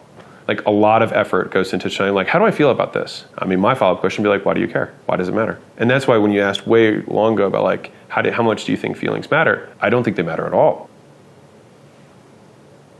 Like, what would the case for feelings mattering be? Then why do you believe they exist? It's a good question. And it gets really interesting because it's like how I experience a feeling that I label in my head as sadness. Is it the same way you experience the thing that you it's like seeing green and I see green and you see green. What if all of our greens are different, right? I mean, it gets very interesting like that. But I think that I experience something, and if we were to just measure it based on like brain activity and like heart rate, I would say that I become aroused in the literal sense from experiencing what I would deem as emotions. And so if we were to describe it or define the term in that way, I think I experience emotions. And so, I mean, I'm fairly confident I experience emotions. If we were to try and measure it that way, then that's how I would say, yes, I do experience them. But the question is just like, how important are they? And then it would be like, for what? If it's for accomplishment, not very important. For fitness, not very important. You know, if we're saying how important is emotion for love, which is another emotion, right? It becomes like amorphous trying to go to amorphous. But then you say, okay, well, if we're defining love by what I'm willing to endure to continue to keep something, then how important is it? Well, it depends on how much I've conditioned myself to accept this thing. So like if I want to stay married, it's probably far more effective to condition someone to stay married, because that is the external consequence of a good marriage as you stay together, right? I'm just saying, like, we're just purely measuring from external circumstances. And so I think trying to measure and define things is what I actually geek out on and I really enjoy. I think most people get bored to tears when I talk about this stuff, so I don't talk about it much. But that's the stuff that, like, when we keep peeling back layers of, like, why do you think you're able to get out of, you know, a difficult place in your life, or why do you think you were able to go through these things? A lot of it is because I believe that I will redefine terms. And so we'll have some instance or something that I should do, and I will redefine it, or I'll say I don't should. I can just accept it. And that's why the biggest refrain that I have in my head for, like, my own mental wellness is just like, and that's okay, period. Like, I don't want to go to that thing. That's okay. I think that the whole ego death concept that we were talking about at the very beginning, I try not to talk about this too much because I think it's a lot of people take offense to it, and I don't mean it that way. I share this is just what worked for me and not as a criticism of anyone else's beliefs. For me, the idea that there was no such thing as legacy, that when I died, eventually everything that I had would become dust, and that anything expanded over a long enough time horizon disappears, right? Which, if you are like Christian, for example, it's the whole book of Ecclesiastes. And I think the realization of that allowed me to quiet my ego a lot, so that I could be more present in the idea that, like, this moment will only be here in my mind, and anything that I do here will not last. And so it shifted how I worked, it shifted how I saw relationships, and a lot of my thinking is around, like, my 85-year-old self. I feel like my number one mentor is, like, my fictitious 85-year-old self, because it's the only person that I really believe has my best interest at heart and has no ulterior motive. And so there's this tweet that I had that went pretty viral, but it was like, listening to a billionaire or a millionaire, I'll just use that. Like, when I was in my 20s, I wanted to be a millionaire. And when I was a millionaire, I wanted to be in my 20s. And so the idea that my future self would trade all the money he had to be poor in 20 again made me really reanalyze how I saw living life in the moment. If I literally in the future will value my present moment more than the achievement of the thing that I'm seeking right now in the present, then something's off. Because even my future self knows that. Because right now I would pay all the money I have to get 10 years back. Isn't that without even interesting? thinking about it. And so then all of what I'm going to achieve in the next 10 years, I would happily give up to be right where I am right now. And so I think thinking about that really shifted a lot for me, because it helped me quiet, I'm not saying eliminate, but quiet some of the thoughts that are more ego driven. Because the ego always wants to, like, separate and isolate from others and prove that it's better. And if I know that it will all be dust, there is no better, because we're all going to be dust. And so in that same way, if we're all going to be dust and we're all siblings, like two very strong frames, for me at least, it helped me quiet that aspect. And I think in that way, I was able, you can ask my people, but, like, I think I was able to show up better as a leader. I think I was able to show up better as a husband, show up better, like, to make content, things like that. Like, I don't think I could have made the stuff we make now 5 years ago, because I still think it would have been too Proving something. Yes, right? it was perfect. Numbers, proving. 100% have been proving a fictitious foe wrong. Right? They're all talking about me. It's like, Right. No one cares about you. No, exactly. And so that was really, and it's like, I had to shift from, like, no one cares about you to, like, I really want to have a shirt that says "No Lives Matter," but I feel like it would get way too.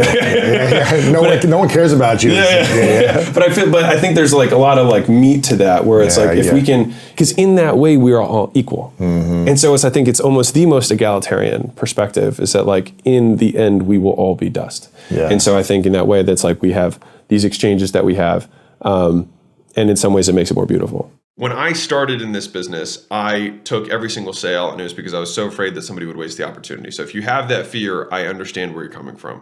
Second, when I had my first sale that was not me, I just had this emotional breakdown because I was like, oh my God, this could actually happen. And I promise you, if you haven't had it happen yet, you will when it does, because you realize that this business can actually work without you and other people can make it rain too, right? And then I'll tell you a quick story that illustrates the next point that I'm gonna make. So as I, hired some salespeople, now that first salesperson, were they exceptional? No, but they were able to get the job done. Later on, I had my first kind of like killer. And his name was Mario Negretti. And he came in, I don't know, a year into the business. And he so quickly was able to assume the sales role. And to show you how laughable this is, he started and I was about to start training him and some lady walked in the door and I was like, hey man, like I can take it. He's like, no, I'm good. He's like, go do your thing. He's like, fitness, nutrition, accountability. I'll figure it out. And he ended up closing this first lady who walked in the door for paid in full. And I remember walking in like completely dumbstruck. I was like, he didn't even know what the pitch was. But she walked out giggling, happy, so excited to start. And what that moment taught me was that it is good to train salespeople, but it's better to take great salespeople and then just point them in a direction. And so this has informed a lot of the thinking that I have around talent in general. And I'll tell you a couple of frameworks that have informed this. But like, if you look at Harvard doesn't produce the smartest people. They select the smartest people. And then they put smart professors in front of them. But like the base level of intelligence of everyone who's at Harvard is already exceptionally high. And so like, even if the teachers at Harvard were not exceptional, the students are, and they would be successful independent of that because their selection is so ridiculous, right? And so if we can think about our own companies that way, and especially if you're in the service business, like look at the biggest service companies out there. Like look at McKinsey, look at Bain, look at BCG, look at basically a lot of the finance world are service-based businesses a lot of times, right? And they're able to do that because they create such a pool to select from that they are able to skim for the best talent, right? I heard this quote from Esther Cathy, who's the founder of Chick-fil-A, you win the championship in the draft. And so it was such a belief that they had about picking the right people, even more so than training. And I would say that I have moved in that direction of a little bit more nature than nurture when it comes to roles, specifically sales especially. There are certain characteristics about building rapport, about having certain, dynamics or energy, whatever you want to say, that like Mario Negretti, when he walked in, he had all of these things and he didn't even know the pitch, but he won that sale off of just pure rapport. And so if I'm going to allocate the same level of time to training somebody, I might as well start with somebody who has a much higher base, because I could spend 10 hours to take someone from a 2 to a 4.5, or I could spend the same 10 hours taking someone from a 6 to a 9. And the thing is, I'm also going to get more bang for my buck in terms of my hours of training with somebody who has a natural proclivity for selling compared to somebody who does not. What's interesting about this, and this is just like my observation, is that you just have to be willing to talk to more people in the recruiting process. I will say, like from a recruiting standpoint, there's two kind of things to look out for. If you cannot pay super handsomely based on your price points, which you need to maybe fix later. But like, if you can't pay super well for the salesperson, then you need to look harder and you'll need to interview more people and you'll need to probably run ads and use your network. If you can pay well, the best salespeople are already employed. And so it comes down to recruiting those salespeople from other sales jobs, ideally from companies just like yours, so that they already know a lot of the things coming into it. So it decreases the ramp up time for them, because all we're really doing is swapping products, and the actual sales cycle, the type of sale, is it a transactional sale? Is it a long sale? Is it a software sale? Is it a coaching program sale? Whatever it is, right? There's so few variables that we're changing that they can immediately jump and go, which also allows you to make a judgment on their proficiency faster. And so as a quick side note to this, because this is something that I've given a lot of thought, if you look at the top salespeople and sales trainers, and this is going to drive home the point that I was making earlier about it being, much of it being born, all right, is that if you look at the top people who are in the space, you look at Jordan Belfort, right? You look at Bradley, you look at, and some people would say me in terms from a selling perspective. All the guys that I know who have taught sales were exceptional salespeople day one. Bradley started selling cars when he was 18 years old and was the top salesman at 18 years old when he started. And he was like, I just found something I was really good at.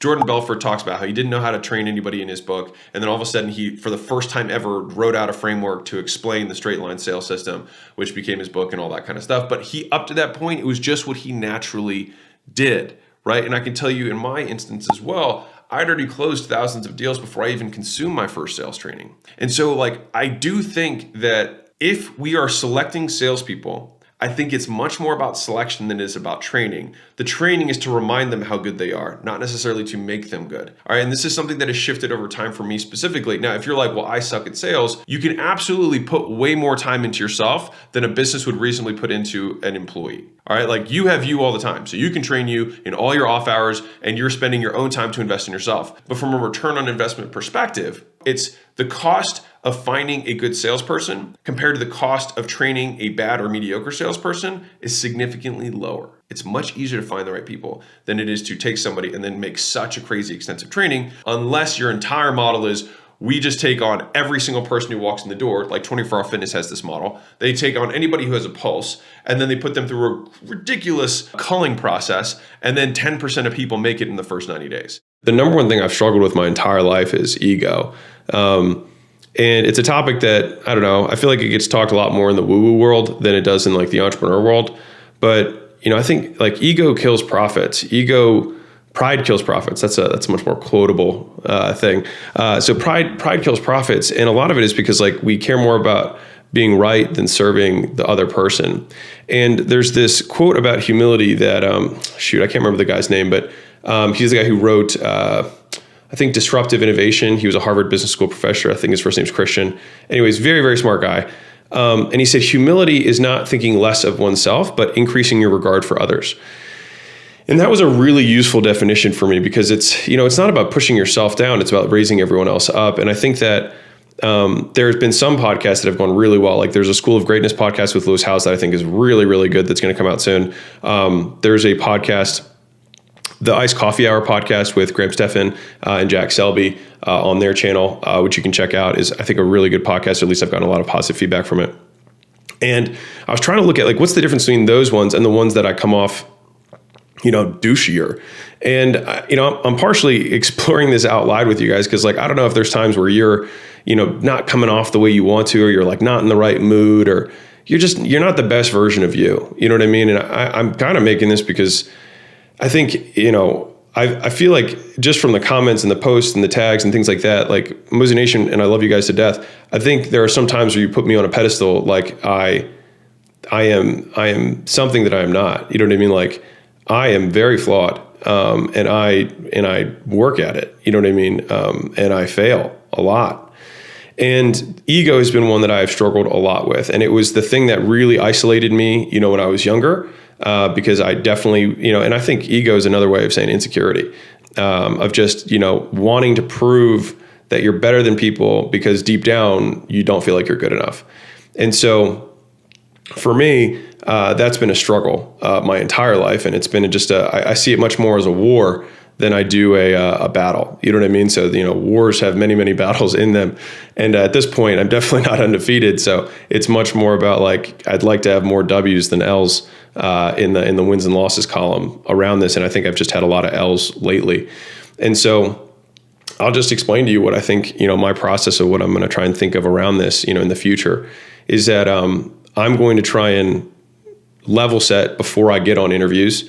And so I put a little checklist in my phone of like, hey, humility is increasing your regard for others. It's caring more about the audience. It's caring more about the other person than being right. And it's ideally just lifting up everyone around you. And it's just, I think there's just this part of me that always screams out and wants to, prove something. And I'm sure that, a lot of the material success has come from this place. And I don't think it's a positive place. I think it's a negative one. Or rather it's an emotion that I wouldn't say is a pull. When I say positive, negative, I should redefine it as it is an away from fuel rather than a towards fuel. Like most of my motivation has been trying not to feel like a failure in my own eyes than it is to, pull towards something. I'd like to, when I operate in my best self, I think I have more pull motivation, but I still think that there's a significant part of me that is driven away from things and driven away from pain. I say this because all of us, right? I do this all the time. right? And this is going to be a repeated theme because it needs to be repeated, right? We need to be reminded more than we need to be taught. That is a saying that we have in my world, and I will pass it on to you guys, Mozi Nation. We need to be reminded more than we need to be taught. Do the boring work, repeat successful actions. And so if he's gotten to this point, or if you've gotten to a point in your business and it has plateaued, the question is, has it plateaued because this is true? Like the only reason a business should plateau that is reasonable, that is not your fault, is that you have reached the total addressable market, as in you have saturated the total market of that thing. So for example, if you were selling dog food and every dog within this, maybe you sell a specific type of niche of poodle food, right? You've gotten, 70% of poodle owners to buy your food, and you can't grow any more beyond that, right? Well, that would be reasonable, but then you'd obviously just do a different type of dog, right? You'd hop verticals, right? So there's not even a reason, but it would be the only potentially rational reason would be that your market has changed. So a different example is a friend of mine owns a company that does newspaper advertising. All right, so they actually help newspapers translate their advertisements into digital products, which is pretty cool. So they are able to sell basically a whole new ad product to small businesses who want to buy ads, right? Which is, by the way, how newspapers make money. He could not grow his business because newspapers have shrunk by 25% year over year, which is 25% compounding the wrong direction. And he's been in that business for like 10 years. So now the market size is literally 5% of what it used to be 10 years ago. And so as a result of that, he was growing at an inverse rate to the shrinkage of the industry, right? And so he got to a point where he couldn't grow any more than just basically servicing the ones that are still alive. And then as they fell, so did his business, right? And so that is the only logical reason that a business can plateau that is not in your control. And unless you're selling to newspapers, which you're probably not, the reason is much simpler, which is you just don't know how. And I'll tell you a different story that I had, and then I'll wrap this up at the end. So I was having a different conversation with a woman who was doing, I think, $4 million a year. And she was selling info products that were weight loss. So like weight loss info products. So like programs and ebooks and things like that, which is cool, right? She has a big following, all that kind of stuff. And I did a podcast with her, and after we got off the podcast, she was like, yeah, so these are my plans. I'm going to be doing an apparel line and a supplement line and a cream line and a whatever, right? And I just kind of sat there and I was like, well, I think it's a terrible idea. She was like, she just looked at me across there. She's like, what? And I was like, yeah, I think it's a terrible idea. And she was like, oh. And I was like, why don't you just take the thing that's making you $4 million and make you $10 million? Why don't you do that? And the answer is the same as the first answer. I just don't know how. And I was like, right, well, why don't we solve that problem and then not create a new business? Why don't we just put all of our effort into solving that problem? And so I'm a big believer, and this is the piece that I want to share with you, Mozi Nation, is that I'm a big believer in the theory of constraints, which means that a system will grow until it is constrained, right? It has a constraint, and then once you remove the constraint, it will continue to grow, right? Until it reaches another constraint. And so most people are always curious, or many people ask me, hey, Alex, how did you achieve, quote, so much in, quote, such little time or at such a young age? And I say all that in quotes because so much could be and young age, whatever. But I'm paraphrasing, all right? And I think that one of the things that we have done well is prioritizing what problems to solve. And that is understanding the prioritization of problems and realizing that there is really only typically one or two things that are constraining our growth.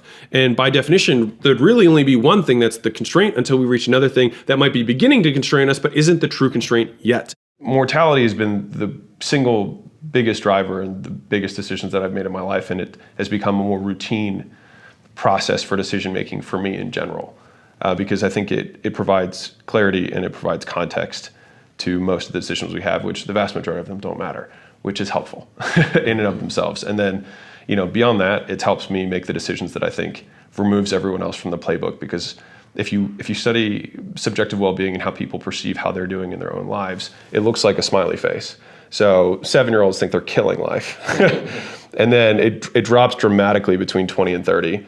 And then there's still a little bit more of a dip right around 45. That's like when people are their true, they hate life the most. and then it kind of slowly goes up until like 55, 60, and then it shoots right back up again when people see that they're going to die and that life is short and that they can make the decisions without worrying about the ramifications of other people. And some of the people they were worried about are also dead. And so it was using that context for that biggest decision that's been duplicated many times in my life since then, because if I have a good decision-making algorithm, I try and reuse it as many times as I can. There was a tweet by Leila, my wife. She said, like, stop listening to people about how to play the game who've never been anywhere but the sidelines. And the problem is, too many of the people who are watching this right now, y'all are on the sidelines and have always been on the sidelines and are trying to pick a niche to get into to sell how to do the niche. Well, that's dumb. You've never done it. So a lot of times people are trying to skip to a higher leverage opportunity without having done the requisite work of understanding the niche, which is why the Y Combinator people look for, like, if you want to make a software in the payment space, we'd love to see that you have experience in the payment space, because there's so much stuff that you don't know that you know when you actually spend 3-5 years doing something in an industry. You understand the lingo, you understand the avatar, you understand the problems, and you can see opportunities if you have an entrepreneurial hat on. There's always problems in every industry, which means there's always opportunity. And fundamentally, business is just solving problems that exist and making sure the math makes sense. Like, that's literally it. It's like, where is there a problem? How much do they think this is a problem? And is there a way that I can solve it and charge for it? That's it. Like, that's really all that business is. And really, how well you solve the problem is going to dictate how much virality your business has, because if you solve it really well, people will tell people and your business will grow, right? I think the problem that a lot of people have is they didn't know how to make an offer, right? Is the fundamental thing that is the beginning of building a business, is you got to know what you're selling. And so that was a problem for a lot of people. And then people got that problem solved, and then they told their friends, and the book sold 100,000 copies in 6 months with no promotion. And so I'm sharing this because I couldn't write a book on offers without having made a ton of offers. And I feel like there's too often people who are trying to focus on a niche who've never actually done the thing in the niche. And this is really, really rampant in the internet space, because everyone's trying to take a shortcut to get there when they realize, like, when I'm telling you right now, you're never going to get there because you're not good enough. Like, you're never going to get there because you're not good enough. You have to do the Rocky cutscene. You have to eat the for a period of time so that you can get the reps in, so you can put your time into the bar in, so that you can actually get good. And before you are good, you will suck. And you have to accept a long period of sucking, and you do enough volume that eventually you'll suck so little that you'll actually be good. And then at that point, then you'll actually have a real decision to make, which is, I'm actually really good at this thing now that I've learned. Do I want to teach it to other people, or just want to do more of the thing that I'm doing, right? Because like a realtor can then just grow a team of 100 realtors and own the entire thing, which is what I'd recommend this guy do, right? Rather than have an agency that doesn't, right? And so this is kind of where I think the problem is that, like, I had another question that was sent to me on Instagram, which is like, hey, how do I solve churn? Because a lot of my clients aren't getting results. And I'm like, well, duh. He's like, no, he said, how do I scale from 10,000 to 100,000 a month when I don't have a lot of testimonials? I was like, you're not good at the thing that you're supposed to be good at. It's why you don't have testimonials. It's why you're not going to $100,000 a month. Like, he's making the goal $100,000 a month rather than being good. I have no words. I don't get it. You know what I mean? Like, everyone's in such a rush that you will never get there. It is the slowest path to getting there, is to fool yourself into thinking that you're good at something that you're not.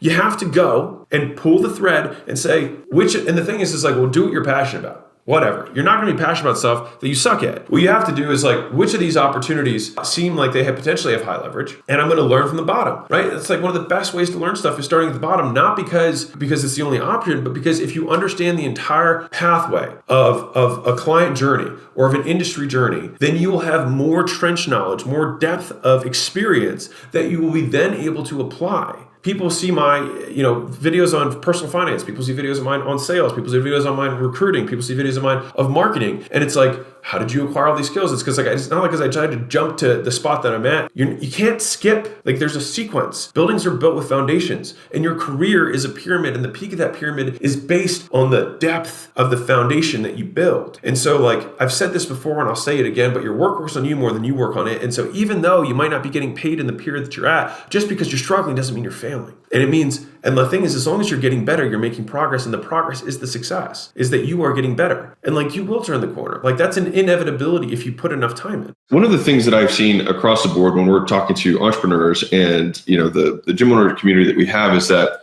the one trait I see over and over again that is clear to the people who are winners, right? The top 1%. I'm not talking top 10%, but the top 1%.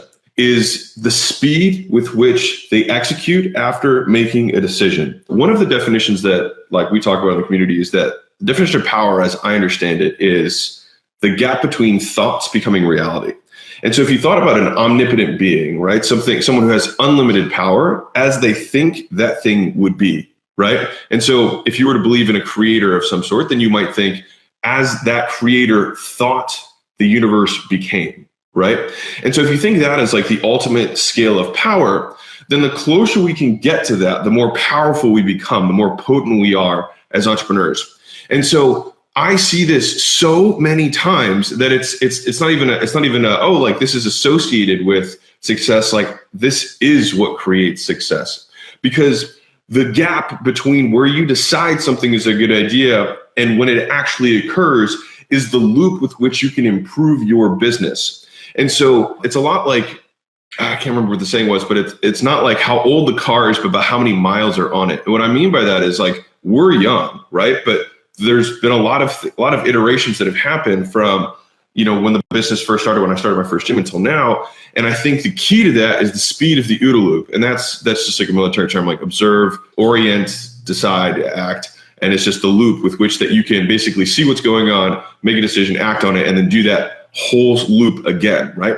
Because the faster you can pivot and iterate, the more responsive you are as an entrepreneur, the faster you can take advantage of opportunities, the faster you can find out what failures are, and then move on. I want to talk about this within the context of running a team and employees, and then also within yourself. And so from running your team, right, one of the things that, once you're moving out of you doing things all the time, there's how do I get other people to do things? And so that's why I called this like of week, right? Is that one of my biggest pet peeves is like, yeah, I can get you that by end of week. I'm like, why don't you just get it to me in an hour? Because that's how long it takes. And then all of a sudden it's like, oh, it's like, well, I have a meeting right then. It's like, is it more important than this? No. Okay, well then do it. Like if you think about how you can run an organization like that, if you can get things done end of day, right, rather than end of week, you are literally speeding up the organization 7x. Think about that. And so when you're thinking about deadlines and you're thinking about expectations, you as the owner can set the cadence. If people say, hey, can we do this? And then you're like, cool, let's start right now. You set the tone for how the organization is going to move, how quickly it's going to orient, how quickly thoughts become reality, and ultimately how powerful your organization will become because of the speed, right? And speed isn't doing things fast. It's basically just not being distracted by other shit that doesn't matter. It's being able to prioritize. And most people, a lot of the times, aren't doing something that's high priority, right? A lot of times they're just doing nothing. If you can speed up that loop and force and apply pressure to your team to not do things by end of week or even end of day, it's like, it's 10 a.m. Can you get this done by noon? Okay. And then you can have that loop happen 3 times within a day rather than it taking 3 weeks, right? Because you've set that cadence from the beginning and then things get done faster. So I've been reading some really interesting books lately, and I referred them out to a handful of entrepreneur friends that I have that are all doing 5 to 15 million, kind of in that range. And what was amazing to me is that every single one of them read the book immediately, sent me back their notes and what they were going to do with it. And basically were asking feedback on the angle that they were going to take with it. What's fascinating to me is that if you look at lower level entrepreneurs, and I'm not saying that in a negative way, I'm just saying in terms of just objective revenue, like just they haven't achieved as much. The delay between being able to gain information and act is so much longer, and that's why where they want to be. It's kind of the same degree of people who pay for our program and haven't gone through the portal yet. I'm like, what are you doing? Right? Like what priority, like what education do you have that is not relevant to your business? Like you're reading a motivational blog right now when you have to translate that motivation into a thought that you're then going to quote test, and then you have to see how that test works, and then maybe it improves something, rather than just following the playbook that has already been tested and has already, like the tree has been shook, right? And so if you look at like Joey, for example, who by all definitions, his gym is the number one gym within Gym Launch, right? He had already finished everything in Legacy by week 8, his first 8 weeks. He'd already implemented every single system in Legacy. And so it's not like he has more hours in the day, right? It's not like his business is different. It's just that his level of efficacy in execution was so high because he didn't allow himself to get distracted by things. And the moment he has something he needs to execute, it creates this itch inside of him that he can't move forward without executing this so that the relief comes. And if you can start to foster that type of behavior in yourself and those attitudes about execution, you will grow faster and you will become more powerful as an entrepreneur, right? If you think about your competition, who would you fear, right? The competitor who sees what you're doing, can immediately execute, implement, and improve on it at a faster loop than you can even understand what's going on, right? And that's where speed of first to market and things like that don't matter as much, because if a competitor can execute an out OODA loop, right, can speed that loop up faster, they can iterate, improve on it faster than you can, and then you have no chance to catch up. And so if you're looking at your business, look at it from a context of speed, of how long does it take us to improve things? How long from understanding that our churn is high to executing the 5 horsemen, how long did that take? We knew what the problem was. How long did it take for us to do? And if you can get real with yourself about how many actual hours it will take to do something, and then you look at your week and you think, okay, what am I doing today that is more important than this? And where can I put these 2 hours? And start with the moment that you make the decision. And then all of a sudden you'll be getting things done that day, that afternoon, rather than end of week, end of month. We purposely delay these things because we just procrastinate for no reason when the problem will not go away, right?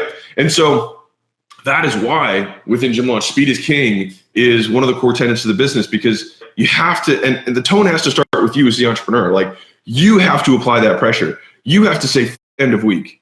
Why, like, what are you doing today that's more important than this, right? What are you doing in the next 2 hours that's more important than this? Tell me. Right? And a lot of times you'll get the answer like, well, I guess I can do it now. It's like, yeah, then let's do it now. Let's get it done. Right?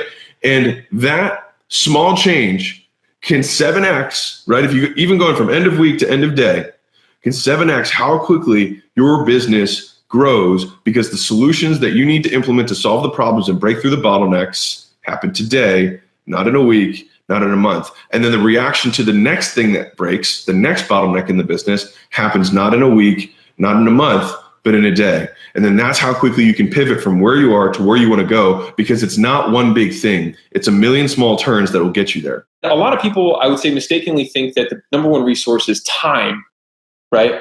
Everyone's like, time is money, time is money, time is money. And I would argue that that's not necessarily true. I would argue that attention is money. That is the golden resource. So the billionaire friend that I have, he's actually been helping me on the new endeavor that we are launching to our gym lords soon, which I think will change the industry. Anyways, he's been helping me with that stuff. But like, here's an example. On his phone does not ring unless you are already a contact that has been whitelisted. His phone doesn't ring. He's impossible to reach. The more successful, the larger your company grows, the more you scale, the more you need to scale. And the only way to scale you is because you do have a finite amount of attention. And so what happens is you have to decrease all of the other things in your life that drain attention, because you can have as much time as you want, but if you're not there, you're not potent, you're not able, then you can't get anything done with that time that you're supposedly allocating, which is why a lot of people end up in this in-between state of always everywhere and at the same time nowhere, right? And so they're everywhere, but they're not paying attention to anything. And the reason that it's difficult to focus is because entrepreneurs, the character trait that made us into entrepreneurs is that we're go-getters, we're risk averse, we're creators, we're innovators, we're builders, right? We have all of those traits. But the difficulty is that the thing that gets you from 0 to 1 is not the thing that gets you from 1 to 2, right? And so the reason that you have to totally morph and why you have to be a growth-oriented individual is because you have to change your own individual character traits in order to progress as a business owner.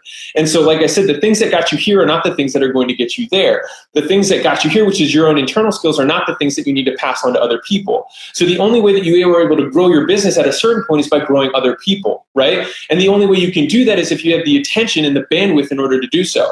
And that's why if you look at a business owner, and like the more I obsess on looking at billionaires and people who are doing better than we are, is I look at how quiet and how clean they keep their space. And I mean that both in a literal sense, that like their surroundings, their office, their house, their homes, their cell phone, their computers, right? It's quiet, right? Everything, like it's pristine. And when you talk to these people, there's a certain amount of tranquility that's there, and they just have very low tolerance.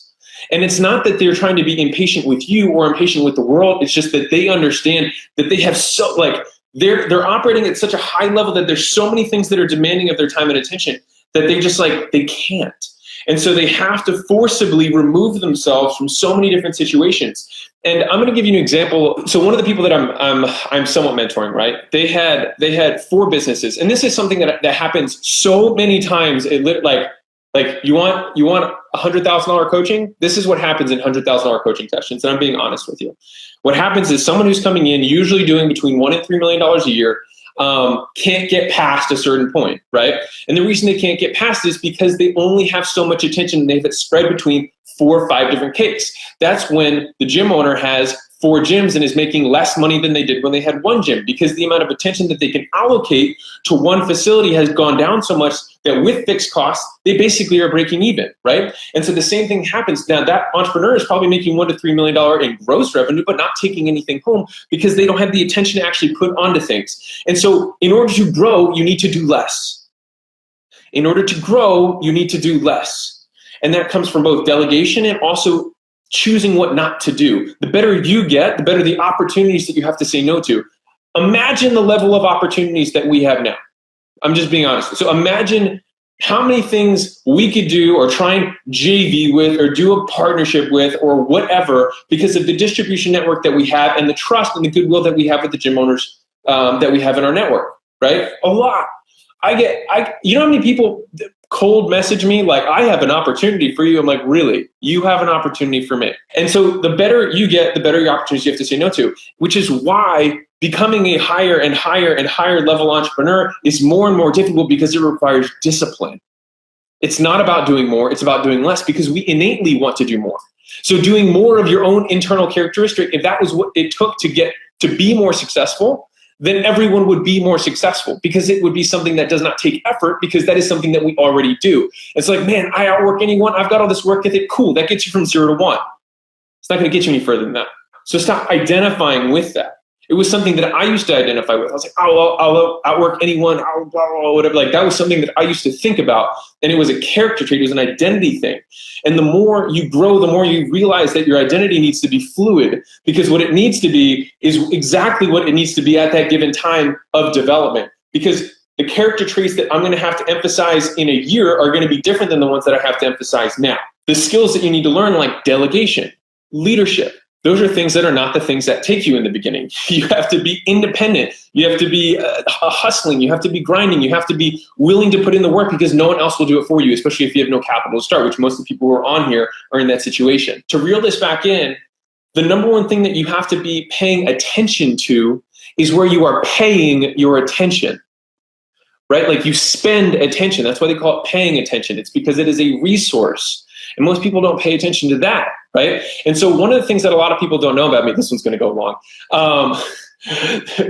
Some of the things that a lot of people don't know about me is that I, for 9 months, paid a coach to teach me one thing, which was to manage my attention, was to teach me how to think. And so for 90 minutes every single day, all I did was talk about what I was thinking about. Think about that. Every day, I paid attention to where my attention was. And when I did that, all of a sudden, my business blew up, right? And I realized that I had toxic relationships. I had toxic relationships with parents. I had toxic relationships with friends or pseudo-friends, things that were taking my attention, past things that I had on my mind that I knew I had not handled. So those are called like open loops or open cycles, right? So when you have something that you like, I haven't resolved this, then you need to handle that and you'll get that attention back because what happens is you have this bowl, this tiny little bowl of marbles, and each of those marbles is a unit of attention, right? If you had to measure it. And so you put little marbles of attention on your childhood traumas. You put little marbles of attention on your marriage. You put little marbles of attention on your health. You put little marbles of attention on your spirituality, and then massive marbles of attention on your business. But the thing is that sometimes you need to quiet and collect all of these other little marbles so that you have more potency, more potential energy, more potential units of attention to spend on the one thing that you're trying to grow, which in this case would be your business. And what's interesting is that what happens is that things that were perceived as difficult become really easy. And I don't know if you've ever had this happen, but like if you were in college or you were in high school and you're like, man, I can't solve this problem, this math problem, and you were exhausted, and then you go to bed and then you wake up the next morning, and then all of a sudden it seems really easy. You're like, I don't know why I didn't see that before. Because attention gives you the ability to see. right? Like if you think about wisdom, right? Wisdom is an ability to see what other people cannot see, right? Two people are presented the same situation. The wiser person sees things that the other person doesn't. And how can you see better? You see better if you have more ability to see, which comes from your most valuable resource, attention. How much horsepower do you have? And so look at the things that you have in your life right now. Like if I see someone who has a messy relationship life, who's got a messy love life, who goes out every weekend and gets trashed, right? Like I can tell you, billionaires don't do that. That like the whole Tony Stark like vision of the entrepreneur is a farce. It's not true. Don't believe that. Every single billionaire, every single high-level entrepreneur is quiet, unbelievably quiet. They keep themselves completely isolated. They have a bubble around them of layers of protection. They're like for me, it's me, and then there's Leila, and then we have our COO, and then we have our executive assistant team, because we have a team of EAs at this point. We have 4 who work the next level. There's no one who has direct access to me, including our employees. No one does. And that's because it would disserve you guys, our gym owners, if everyone had access to me. The reason that I don't respond to Facebook messages is not because I don't want to. It's because I literally can't. And if I did, I would be disserving everyone, because then my attention would be split, because someone can't generate leads in their market or whatever. You know what I mean? Like, because these little things that are perceived as huge issues to you in that moment, because you have a little bit of attention, you have so little left that everything seems like an explosion. But when you have lots of capacity, big problems seem small, and small problems seem big. And it sounds reverse, because what you do is you start seeing that all of these things are attention drains, and you just say, I don't want to play anymore. And you stop playing.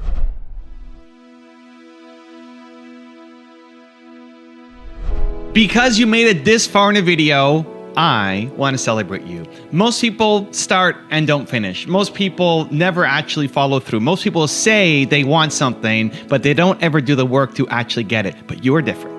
You are special. Believe Nation, you made it here all the way to the end, and I love you. So as a special celebration, if you put a hashtag believe down in the comments below on this video, I will showcase you and celebrate you somewhere on the screen in a future video, because you are awesome. For 10 more amazing rules from Grant Cardone, check the video right there next to me. I think you'll love it. Continue to believe, and I'll see you there. If you got $1,000, I would just keep investing in yourself until you got another 1,000, and then invest in yourself. You should start making money faster. There's things I bought that I didn't get a return on right away, but I didn't quit investing in a course or a workshop.